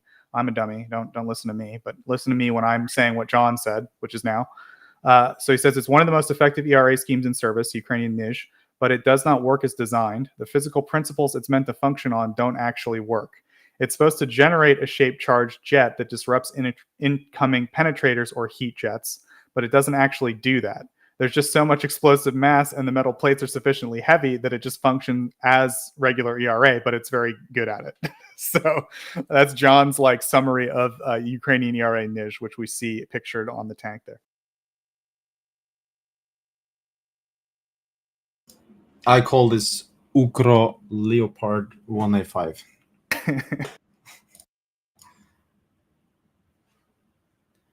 Well, I mean, it's a sign of the ability to adapt whatever material they have. And I mean, we don't really know the results of this, but this looks a lot more planned and well designed and engineered than these turtle tanks, to be honest.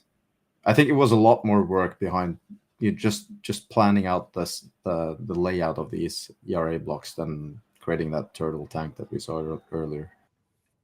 To be honest, no worries. To be honest, like with these turtle tanks, I mean they maybe look like shit, but from what I've seen, I mean, I'm not following that closely, but from what I've seen also in the news is that they are quite effective still, right? Even though they have a very simple or shit design. Well, I think Daniela's summary was good, which is like it might work for a certain set of tasks, but the design compromises to the tank are so extensive that we're basically not dealing with a tank anymore. You'd be better off making a purpose-built vehicle than like jerry-rigging one of these up. And at that point, are you really willing to spend the money to build a purpose-built vehicle? I guess to move troops forward. That would be the main thing you would need that tank to do. In other words, it's like some kind of an assault weapon. It's not like tanks in the war that we've seen so far, their primary use has been to just shoot shells like at an angle at each other. And it makes our resident artillery boy very sad to see these tanks. They're not working the way we traditionally expected tanks to work because of the nature of the battlefield. So, but occasionally we do see tanks have to do like straight up regular normal tank assaults, right? And this was like a specific task for that idea. But I think Danielle is right. Like if the turtle tank has a future, it's going to have to be built as a purpose-built vehicle. You're never going to get enough like scrap metal on a T-72 to like make this work, I don't think. But I've also kind of heard they're sort of effective. Like I think that like effective and work are semantic relative terms, right? Like certain things are going to mitigate certain things, and it's just a question of like, what did you give up to achieve that mitigation? Like what are the design compromises you made, and are those design compromises worth it in according to your specific mission and your specific threat environment, right? And I think in some circumstances there probably are, and I think Daniela conceded that the turtle tank does have a purpose and is you know, quote unquote effective. At least it can get the job done. But yeah, go ahead. I just wanted to add that, you know, doing stuff like adding the cope cage like the Russians did pre 2022 in February, it's not a new thing. An example of something that has been done over and over again on different vehicles by NATO forces the last 20 years is this grill pattern on the side of an armored vehicle. And here shown on a 2A6, right? Yeah, from Germany. Yeah. So, and this is like relatively standard now on a lot of vehicles, and they weren't necessarily designed like this. Americans did it, the Brits did it. I mean, almost everyone did it. Sorry, Erlend, can you find a Warrior or any other British armored personal carrier in Afghanistan? There are some that are essentially like bird cage. They looks very funny, but in the end they tried to keep the functionalities of the vehicle intact. But this solution, I mean, when well engineered, they are effective, and they always try to, you know, remove as less capability as possible.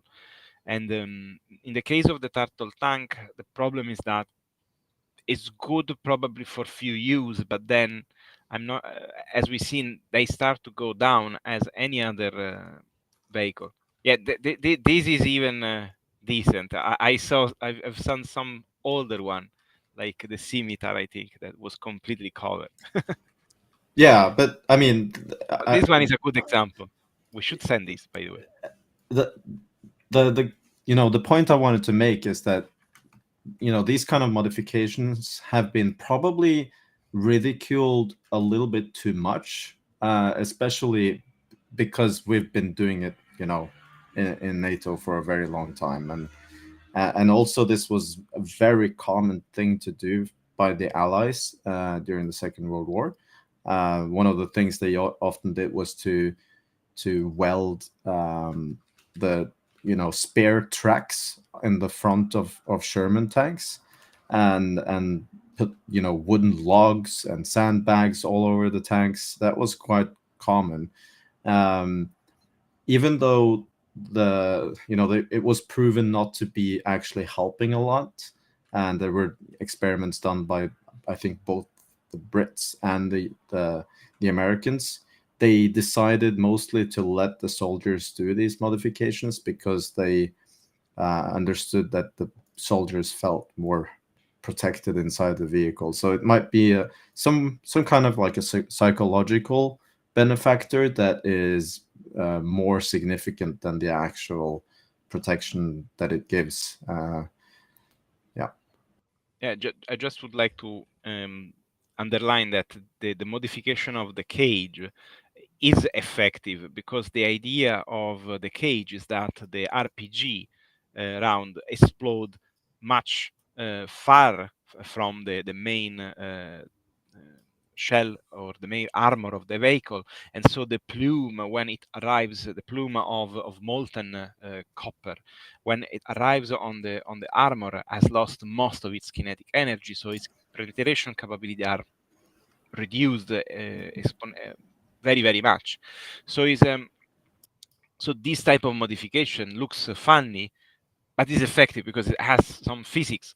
The other one of the turtle tank is essentially showing some steel in order to try to protect the top of the tank, because the fact is that the cope cage, when it went out, the idea was to protect from top-down attack missile.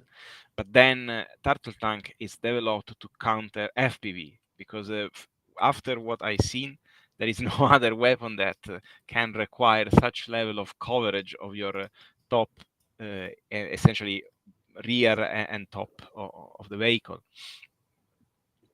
Plus, you can get essentially a free transportation vehicle for who wanted to go on. Yeah. Well, I guess real quick, just to wrap this up, right? I think what we're concluding here is like actual ways to defend a tank from an FPV, right? You have, I would say, two means. One is active protection systems, things that shoot drones out of the air preemptively. Presumably they'll be automated in the near future, but for now, I assume you'd have to have a dude do that. Number two, you have electronic warfare, right? And as far as I understand, the bill for both is around $5 million. In other words, 10 million to put both of them on your tank, or 5 million for one. So like, that's a real question now. It's like, tanks are going to be more expensive to put actual countermeasures for this on. And does that, I wouldn't say it renders tanks obsolete, but it does maybe, change their role a little bit, or change their, efficacy a little bit to have the numbers that you want or whatever, right? Yeah, I think the tank is not obsolete. It's just the environment where now it operates has more threat. So it just have to go back to factory and get an upgrade. And when it will be back, if you have electronic warfare, then the drones are not going to strike you, and then you can carry your firepower where it's needed. And so the investment will pay off. But of course, at the same point, it depends on what type of drone you are trying to counter, because as we have seen, sometimes electronic warfare can fail because the frequency can be out from what your jammer is programmed to do. Of course, I guess that electronic warfare done to military standard, it's has more flexibility, but we have seen that these drones changing very fast during the course of few months, essentially. So yes, kinetic capabilities are definitely cheaper and can help. Yeah, so Just- I think with that, I know Erlend wanted to get to Q&A, so maybe Yeah, we should sorry. go. Oh, yeah. Well, you mentioned something, and I mean, I found the video from BA Systems Haglunds when they show off their counter UAS system, and this was designed pre full scale invasion. It's a CV90 MK5, and they have integrated drone detection systems and multi-layered anti-drone capabilities. So you see, the air burst shell, and they also have the Elbit systems anti Iron Fist. Yeah, Iron Fist. Yeah. Thank you, Colby. No problem. I mean, people have been thinking about this for a long time. It's just that no one has invested a large scale in doing upgrades for armored vehicles, unfortunately. For especially thinking about counter UAS. Yeah, I think Western militaries have a lot of thinking to do about this personally, but and I hope it happens. But I'm not an expert, certainly. So, anyways, I think Maurice wanted to say something, and then we'll go to Q&A. Yeah, I just always, when questions or topics like these arise, I just always think of the Gepard, right? This is exactly what the Gepard is built for, right? Accompanying an assault with armored vehicles, like when tanks are assaulting or APCs, whatever. Like a Gepard is should be on the move. That's what they are made for, and they would be like a perfect solution. But unfortunately, they need to use them in the big cities for protecting the critical infrastructure against the Russian drones primarily, but also against cruise missiles. And it's just a real bummer. Sure, but they are mostly like one-way attack drones, like fixed-wing aircraft that, like the Shaheds, they're good, effective against that. But what I'm talking about is more every single armored vehicle needs a counter UAS system, like in this video, in the future, the battlefield of the future. Yeah, absolutely. Just mean that Gepards were also tested against FPV drones, right? It's not just against big drones. Also work against FPV without issues. I think Gepards would probably be effective. My only concern would be, as far as I understand, the Gepard has a pretty fancy schmancy radar on it, and you're putting like a fancy radar up right up front at risk, right? Or no? No, I mean, yes, it has a search and a tracking radar, yes, but I mean that's exactly what the Gepards are built for, right? I mean when you can either lose maybe a Gepard or you lose definitely a tank, right? And it's just the main issue is that like a lot of equipment, or mainly all equipments for or parts for the Gepards, are not being actively produced anymore, and the Gepard or the systems itself are also not being produced anymore. That's the main issue. So I can understand Ukraine not actually wanting to risk these vehicles on the front line, because we saw from a couple of articles with Ukrainian officers with German media that Ukraine has or needs to improvise a lot when replacing some parts of the vehicles. They told the German media Spiegel, for example, in one interview that they buy somewhere in the world, in the Western world especially, some electronic parts which are not made for vehicles itself, but they make them work on the Gepard because there are no spare parts anymore. And that's the main issue. Otherwise, when there would be an active production of radars or whatever, I wouldn't worry too much about it, because they were made for that, right? So just replace it. Yeah, fair enough. Okay, Erlend, let's go to Q&A. Yeah. Did you already pick out some questions you wanted to?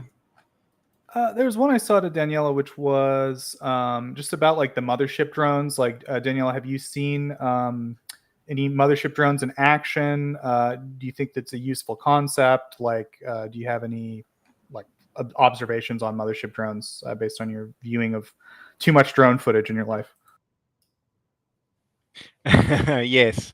I didn't see very much. I see a few demonstration, honestly, but I never seen in action. That's something that I missed. The concept is, I think, is ideally is a good. I mean, is okay because you are essentially extending the range of FPV. So you are creating a threat that is very difficult to predict for your enemy. So you are putting even more dilemmas to them. So all in all, it's not a bad idea. But I feel that doing this with a quadcopter, and the Erlend, and with this I think agree, is maybe not very efficient. So probably a mothership may be done with a fixed wing probably would be better, because you would have a much efficient flight. But of course, I mean, depends on what you have, and also there are also other details that I may not know. But I think it's a good concept to work with, and especially because it can act as a relay.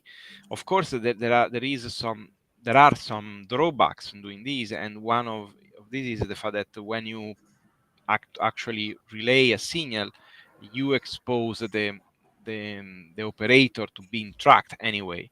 So, and it's more difficult to counter. But there are ways to do that. But Yeah. So go on, Erlend. I just wanted to add that we have observed them, and I've talked to Andrew. He showed me some of it, and I've seen it myself as well. That videos where there is only one explanation, FPV videos, and it was that it was used, like a mothership was used, because the range, or basically the distance from the front lines, have been, beyond any range that any FPV drone we know about has. So there's not necessarily any particular video evidence where you see the drone ship or the mothership being used. It's more just like an assumption or excluding other possibilities than motherships being used. And then we've seen that that's like happening in the same areas at the same time. So we kind of concluded the only way that was made possible were with motherships. And they've taken out pretty high value targets with them, like air defense radars, etc. So they are being used. And I think these are probably videos that we won't see as much as normal videos, mostly for operational security reasons. Thanks, guys. Okay, so next question. It's down about a third of the way.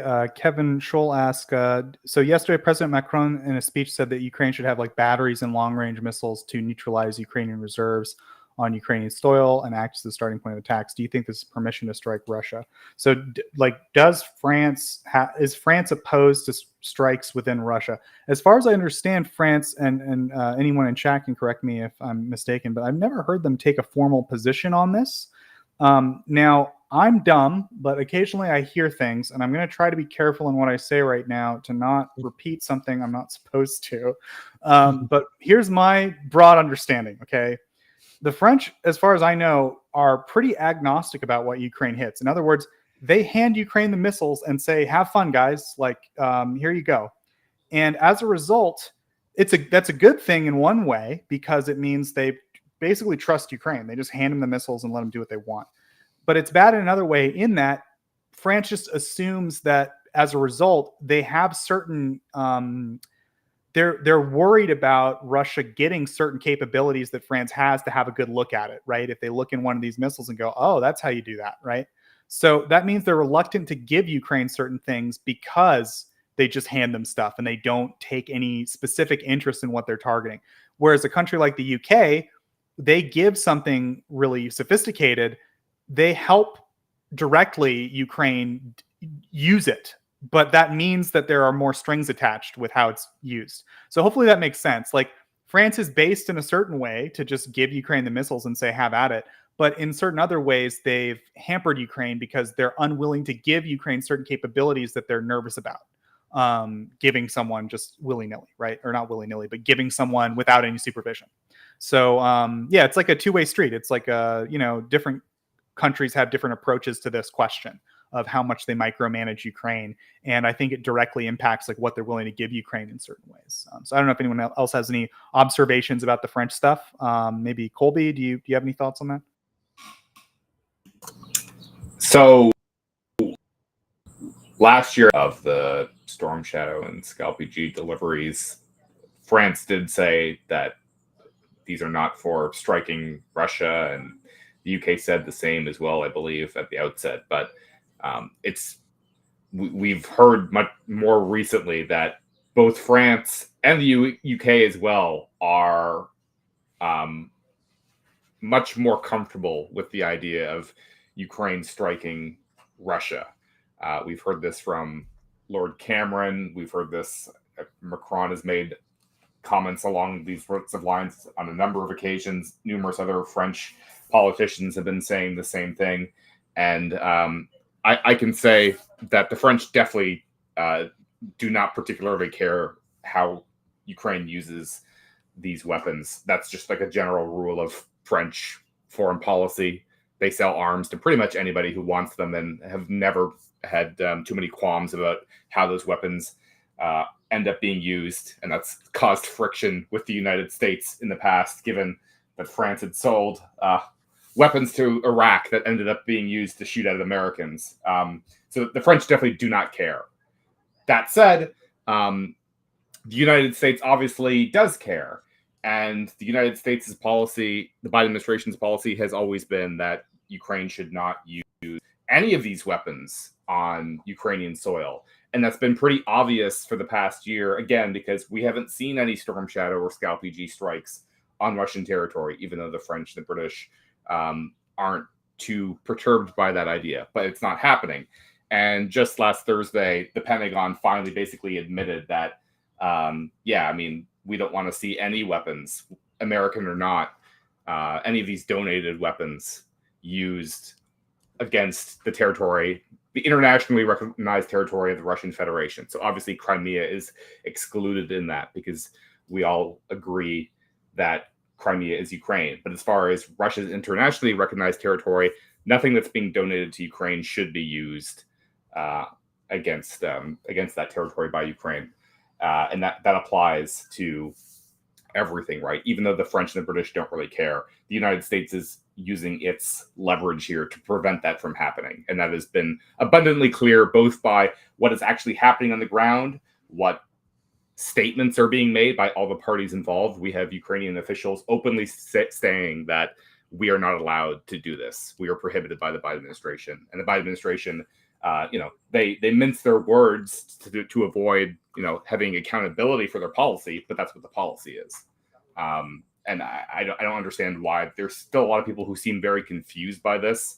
And I've been pointing out constantly over the past week that because all of these people seized on comments that Secretary Blinken made when he was in Kyiv saying, oh, we don't encourage or enable Ukraine to make these strikes, but ultimately they have to make their own decisions.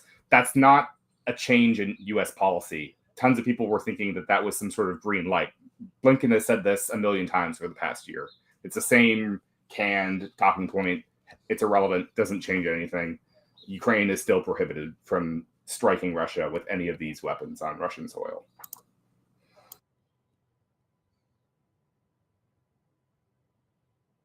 Yeah, thanks, Colby. Yeah, so I think that answers the other question that Kellen asked about Biden. I think it connected well. I wasn't aware necessarily that France and I guess the UK in general had changed their or made statements recently. So I guess that all tied together nicely, I think. And then do we have other questions, Erlend? We have an Italian question if you want to hit that one, or we can if you have another one in chat. Well, so there's Kellen again.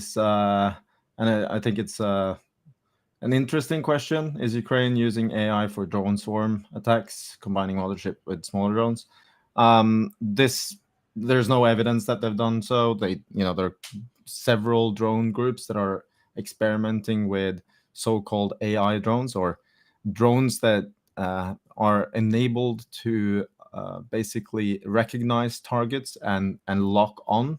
So it's more of a fire and forget system than an actual AI, because the drone isn't just selecting targets and going after them on their own. And I've gotten this confirmed from Ukrainians who work with this type of drones, that they're not really, choosing their own targets, that there is an operator that chooses the target and then it just guides itself to the target.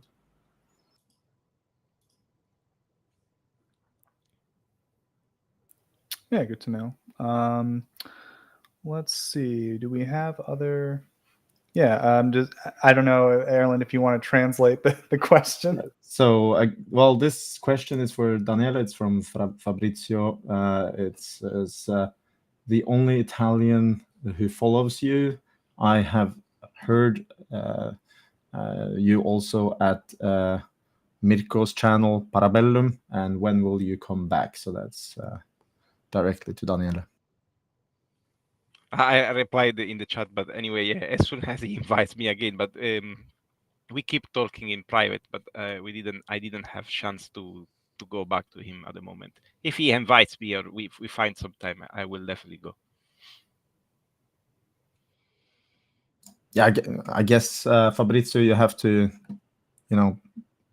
message in the chat in Parabellum to ask Daniele to come back. Well, now we also have Alex, who probably would be good for that audience as well. So I think Alex should be featured there as well. Absolutely. I gotta say, Oh, sorry, go on. No, go ahead, Daniel. No, I was saying that his work. I'm obsessed with his work because his work is amazing, and I really think he is one of the few that is doing this particular work of tracing the destruction of a city, in particular in Mariupol, and he worked all the media exposition as possible. Really, is amazing work. I was going to say, Erlend, you've done a great job organizing the Italians around here. You guys have Italian spaces. It's fantastic. I want to see the Nordics. I want the Nordics. We have, you have recruited a Swede into Tochnyi, which is a great job. This is all I was going to cover this at the meeting, but I'm just going to do it now. But I want a Dane. I want a Dane in Tochnyi. I don't care if it's like a diversity quota. We got to hire one, and then we should do more Nordic-y stuff. I think it'd be good. Do you want to finish sniper as well? Well, I mean, I think, we've had our eye on a few Finns, I think, for a while. But yeah, we always try to hire like researchers who are going to like contribute and also who are like comfortable to like share the work, or we have a way to like make the work available to the public, right? So I don't know. We try to recruit people on Tochnyi that are like a good fit. I'll put it that way. And like we have our eye on some Finns, but I don't know if we've settled on any. But I don't know if you have anyone in mind, Erlend. I'm always interested in more Nordic and Scandinavian participation in general. Northern participation. Nordic, but yeah, well, I guess we just have to open a sauna, right? And then you know what will attract the Nordics. You and 122 we'll have like a meeting. I wish 122 was here today actually, because we had a big tank discussion. Yeah, I think he was on holiday, but hope to get 122 back on the stream soon. Yeah, I just want to know what's in the water in Denmark that they've been so amazing this year. They've been every week, Erlend, I announce another 750 million euros from Denmark. Just like it's like clockwork. It's like a Danish clock, Erlend. And I'm super happy every time the Danes do so, but I'm also equally frustrated that we're not spending our enormous wealth, which is almost unlimited. It's like basically the Norwegian parliament has agreed on having a restriction for, I think, the last 25 years on how much of the earnings, so basically the dividends from the sovereign wealth fund, that we are allowed to use in the state budget, and it's 3%.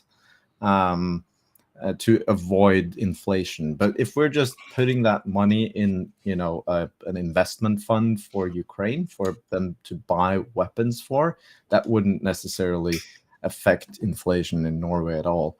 And I mean, the sovereign wealth fund is just ridiculously, it's like sickening how big it is. And for people who don't know, Norway has like a lot of oil and natural gas, right? So that they I would say helped Europe a lot in terms of their energy independence from Russia. But the thing is, they got quite rich doing it, and so I think Erlend's a bit frustrated that some of that money isn't being used, especially considering like a lot of this, like Ukraine is suffering as a result of all this geopolitical tension, and like Norway's just raking in all this money as a result of it. And it's like, shouldn't they probably send some of it to Ukraine, right? I think is maybe the argument you're making. Go ahead, Erlend. Yeah, actually, now it's not working, but normally this is an animation, and it's like estimated value, and it's ticking up all the time. It stopped. I don't know why. But I mean, this is just ridiculously, the amounts of money that we can spend without even noticing. Like our grandchildren wouldn't notice, but we're still like being incredibly cheap compared to Denmark, and it's sad because we could help, and that's why we should. It's not just about like, oh, the Danes spent this much and the Swedes this much, but we have the ability to immediately transfer a lot of funds without taking up any loans, but we're not doing it. And especially like the Russians have sent drones and spies, and like they clearly want to blow up your oil wells. Like, I mean, it's obvious. Yeah, and there was like a sea cable that was interrupted the other day, and basically every week there is reports of like mysterious or suspicious Russian activity around critical installations or military bases, etc. And we're still like not closing down our ports for Russian fishing vessels because of some bilateral agreements, and I think it's absolutely ridiculous. So the government is being way too careful, and it's always like lagging behind instead of being proactive. And together with some other Ukraine supporters here in Norway, we've been trying to push the idea to the politicians that are actually in charge, and not just normal parliamentarians who are for donating, let's say, $100 billion, but the actual government to evaluate the possibility of creating some sort of large monetary fund for Ukraine, because we can do it. We have the possibility without taking up any loans, and it is actually a investment for us, because this sum of money here, that's not just, it's not in the bank, it's investments, and most of it is in Europe. And if we don't make sure Ukraine win this war, that means the actual benefits that this fund is made up of will be less worth, because Europe will be in a lot of trouble. So it doesn't make sense to just sit on this money. We should spend it. Yeah, absolutely. So I mean, I don't know, it's good to see Denmark. Like you said, it's what Denmark is doing is basically what every country should do, but there are particular countries where it's kind of puzzling that we haven't seen a lot of effort go in. And I think Norway is maybe one example. But yeah, so do we have any other questions from chat that you wanted to get to, Erlend?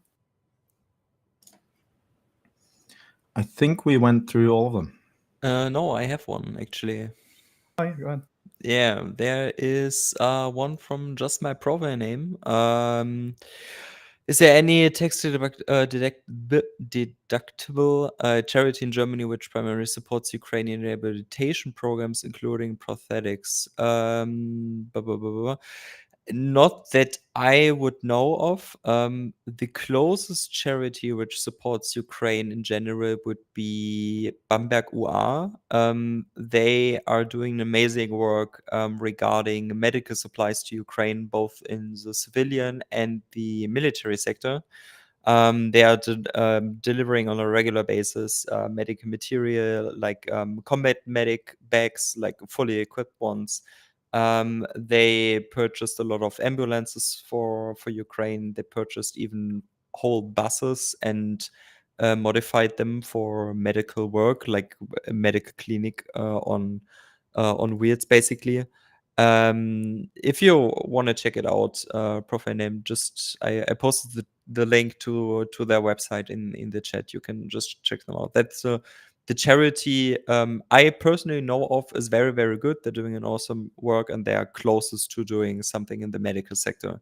But prosthetics or rehabilitation programs, not that I would know of. Sorry.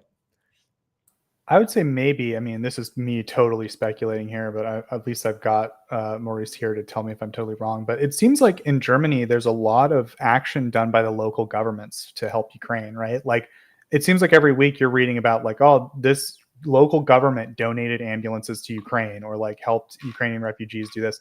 Like, I'd say like you might be surprised if you look at what your local government is doing, like, or get more involved in the local government Ukraine stuff. Like, there might be ways to like, get stuff going with that. But I don't know, like, what do you think about that, Maurice? Oh yeah, absolutely. I believe we have like 60, 70, something around that figure, like partnerships with Ukrainian city in Germany. At least that I would know of. A lot of partnerships are with the Bionado is here. He just wrote me in chat. He can also talk about it. Oh Jesus, now I'm I'm a little bit confused. For example, our big cities like Hamburg, Berlin, Leipzig, all these cities have partnerships with big Ukrainian cities like Kyiv, for example, and they are donating a lot of ambulances, fire engines, etc., etc. And the cities are getting funded. Bionada can hopefully talk in more detail about it. A lot of times getting funds by the government during multiple schemes, and with these funds by the government, the local governments, the cities or states, whatever, buy stuff for Ukraine. Yeah, it's not just made by the governments or charities itself.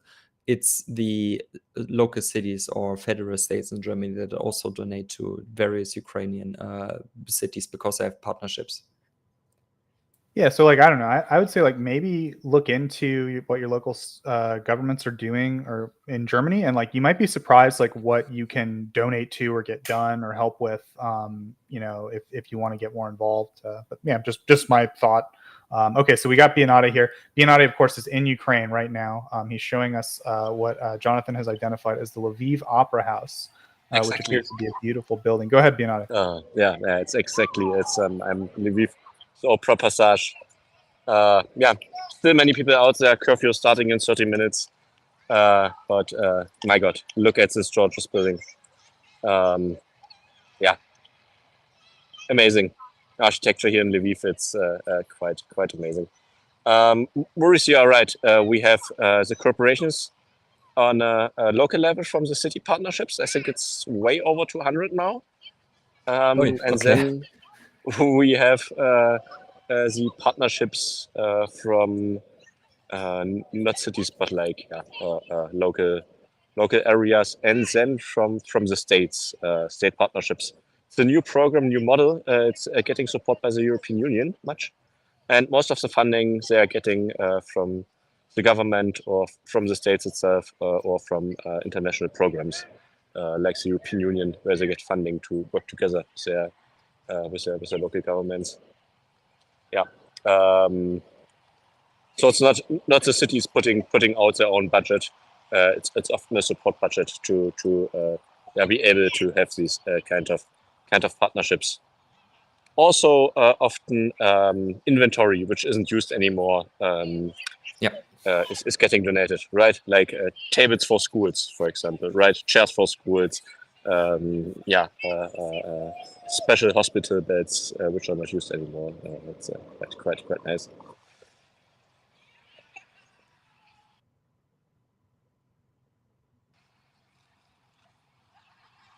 Yeah. All right. Yeah, besides this, oh, go ahead. I hope you can see a bit of Lviv. I will just walk down the passage here to my hotel because the curfew is starting soon. But yeah, I have to say I quite enjoyed the architecture in Lviv and the people.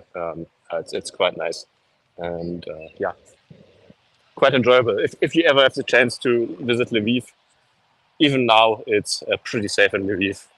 Just listen to the air raid alerts if there are one. Go to the shelter and accept this.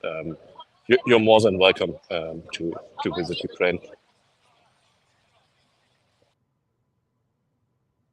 Yeah, it looks great. Whew. I don't know. I'm mesmerized by watching all the sites right now. Yeah, I guess we'll watch Bionada walk home. I'm trying to think what we should talk about in the meantime. I guess. Do we have any final questions in chat? I think we hit all the questions.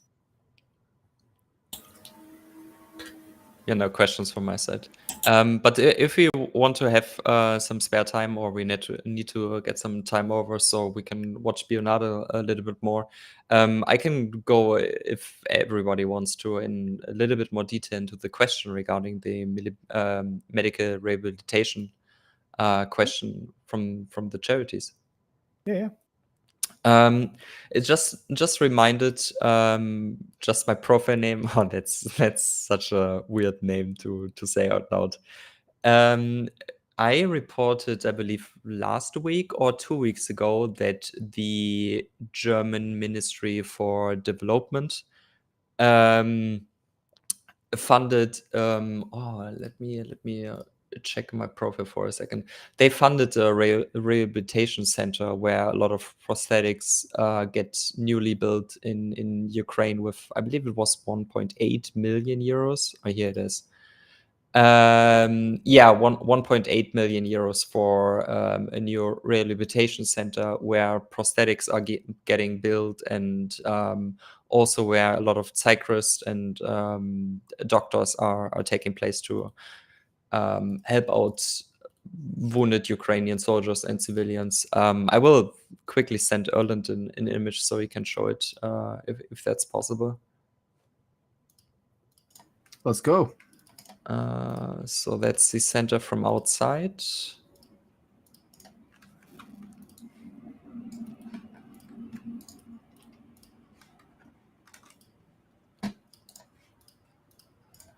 Oh yeah, Bionade, real quick, Bionade, you were in Ukraine for Vyshyvanka Day, so we'll talk about that in a sec. But Maurice, Oh, go yeah. ahead. Sure.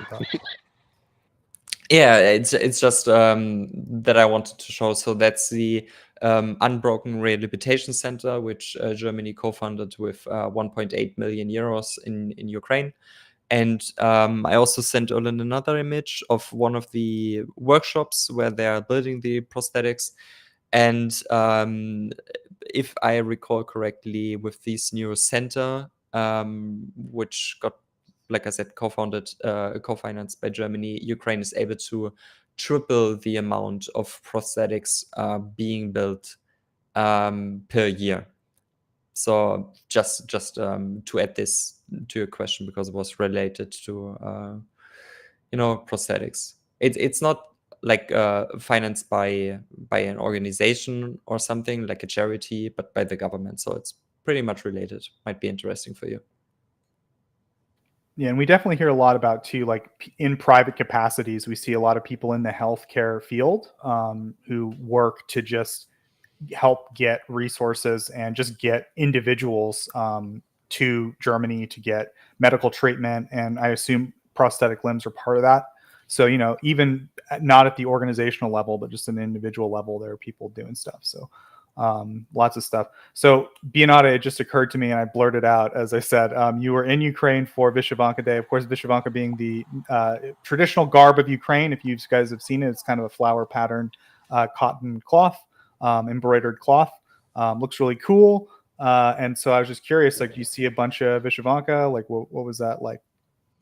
He's gone. Oh no, yeah, the blackout. Oh, he's back again. Yeah, sorry. But I just wanted to send a picture. Vyshyvanka Day was on Thursday, right? I actually went out on Wednesday to get my own Vyshyvanka. I went to this nice store, Ukrainian store. Got a classic style of Vyshyvanka, his historic style of Vyshyvanka, with handmade in Ukraine from linen, with embroiderment made. It's quite nice. Was kind of expensive, but quite nice. I think I will put up a picture if you give me a second. I have quite a nice picture. Just give me a second. You have a second. I have a second. Oh yeah, here, this one in front of the Sophia Cathedral. If posted in the channel, someone can put it up. Very welcome.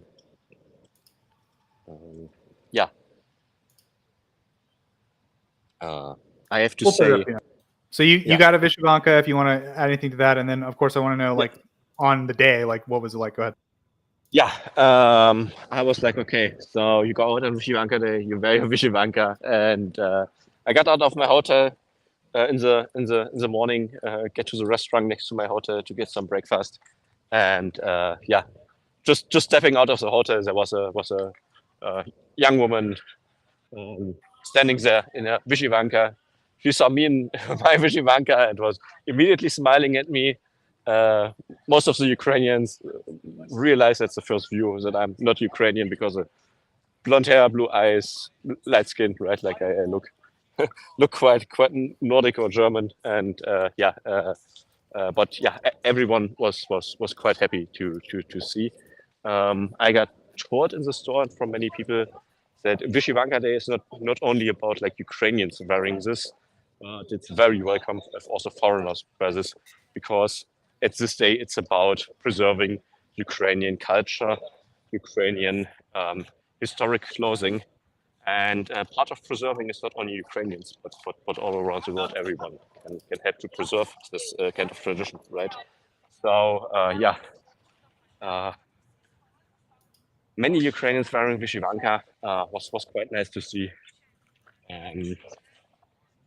Talked to some friends of me myself who basically told me about their Vyshyvankas that they're basically given down to their family. I have a friend, her great grandfather gave her Vyshyvanka. She still has it, and if it's handmade, good quality, it lasts a lifelong, and sometimes even over generations. So quite an interesting thing, and it's very comfortable to wear, I have to say, and looks quite beautiful. It's like a very sturdy fabric, I would say. Yeah, it's linen basically. It's linen, yeah. I think I put a picture of me and the Vyshyvanka in our channel. Yeah, I sent it to Erlend already. He's busy scrolling on Twitter, you know. I have another one I put on where it's maybe a bit closer. You can see it. They have it quite in different color combinations. Took me some time to find one which was like fitting well, because sometimes the arms are too long or too short, and if you want, they also make it tailored for you, right? But yeah, it's a question of the price. So for a good Vyshyvanka, you can easily spend 100 to 200 euros if you want a classic one, original one, and not these China-made ones. Yeah. How handsome. I'm curious. To the dark like, you. I'm curious, like back in the day, like how they kept the white ones so white. I feel like the answer is probably like gross, like urine or something. But like, that's gotta be tough. Yeah, you can bleach them, right? Because yeah, it's well, I'm linen, thinking in you modern cannot- times you would use like bleach, but like, what did they use in like medievally times to keep your white Vyshyvanka white? I mean, I think there was bleach before, also in history. I'm not sure. Sorry. Yeah, There were kind of bleaches, not like, is this what we have now, right? Like these oxygen bleaches, but like right. Yeah, just a they- random thought I had. Yeah. There's probably a perfectly reasonable. I'm sure there is a perfectly reasonable answer. Yeah, the only thing you can do is like wash them on hot water. So only wash them by hand in cold water, because if you wash them in hot water, because it's linen, it will basically shrink and also destroy the fabric. So, but yeah, if you have the chance, if you're in Ukraine, if you want to get yourself a nice souvenir and a dress which looks quite nice, maybe look for a nice Vyshyvanka. Someone in the chat said traditionally they use starch in the sun to keep it white, which is interesting. Okay, cool. Sometimes the old ways are best, folks. Definitely better solution than what Erlend wrote in the private chat, right? Well, I think traditionally urine was used for washing clothes, but we don't need to get into that. But yeah, I think that sounds reasonable. I mean, making leather is has like a long history of using this. So yeah. Before modern times, a lot of things were just a little grosser than they are now. It's just the way it was. But starch in the sun is a very clever way to, I think, maintain a nice, like, vibrant white fabric with a pre-industrial materials. So Yeah, thank absolutely, you. guys. Thank you, chat. Absolutely. Thank you, Chad. And I will suggest it to my Ukrainian friends who don't, we're not sure how they whiten it great, but yeah, maybe use the historical way again. Okay, Biennati, my friend. Anything else you want to add about your trip to Ukraine, or any updates you want to give us in general about your work, or we'll go ahead and close out with, I guess, your picture of the day, bud. The only thing I can say is like I took care getting another drone here. I met many nice friends again. Had a great time, and I can just say if you have the possibility coming outside of the Twitter bubble and go to Ukraine, do it. People are nice here. People are happy meeting, having tourists again, meeting people from foreign countries. Just today, I was having a beer and some Bosch before taking the train, and through a dump incident, I didn't have cash on me and couldn't pay my beer with card. So nice Ukrainian man paid for my beer and said, "Welcome to Ukraine. Hospitality in Ukraine is still unbeaten." So if you consider going somewhere and you don't know, maybe go to Ukraine, spend your money here. The economy will be very, very thankful about it, and the people are very happy to meet foreigners and have tourists again. Biennati, before I hand over to you to finish, just to close, I've just got something to say before you close out. A few months ago, a Tochnyi audience member, her name is Kyiv, she provided a photo for us. It's of the Lincoln Memorial that she took at the rally that she was there on the 24th of February. Everyone, you can see that photo at the very beginning of our intro video, which for the eagle-eyed among you has been particularly unique since about last month. We've got artillery in it now, for example. Kaylee kindly offered us her photo to use after we put out a request on air for it. So we thanked her in chat, but I think it's right that we publicly thank her on air for doing that. So Kaylee, for your photo and for your support, we thank you. We do our best here at Tochnyi. Days fly by, we get a lot of information. We think a lot about how to process this information, but nothing here at Tochnyi goes unnoticed. So thanks for that photo, Kaylee. And that wraps it up. And I'll hand over to Biennati to close. All right, thank you. How should I close out, guys? Tell people to like the stream and subscribe. And, Okay. you know, all that So, stuff. yes, for sure. Okay, everyone, thanks for listening to Tochnyi. I hope you had a very interesting stream. I know there were some very interesting segments, and yeah, follow our YouTube, follow our Twitter if you want. Also, we still have our podcast on Spotify, on Apple, on every platform, I guess. If you have questions, always join us. You're also able to ask us questions before. Send us just a message to our Tochnyi account. And have a great evening. Slava Ukraini. Herohii Slava. Herohii Slava.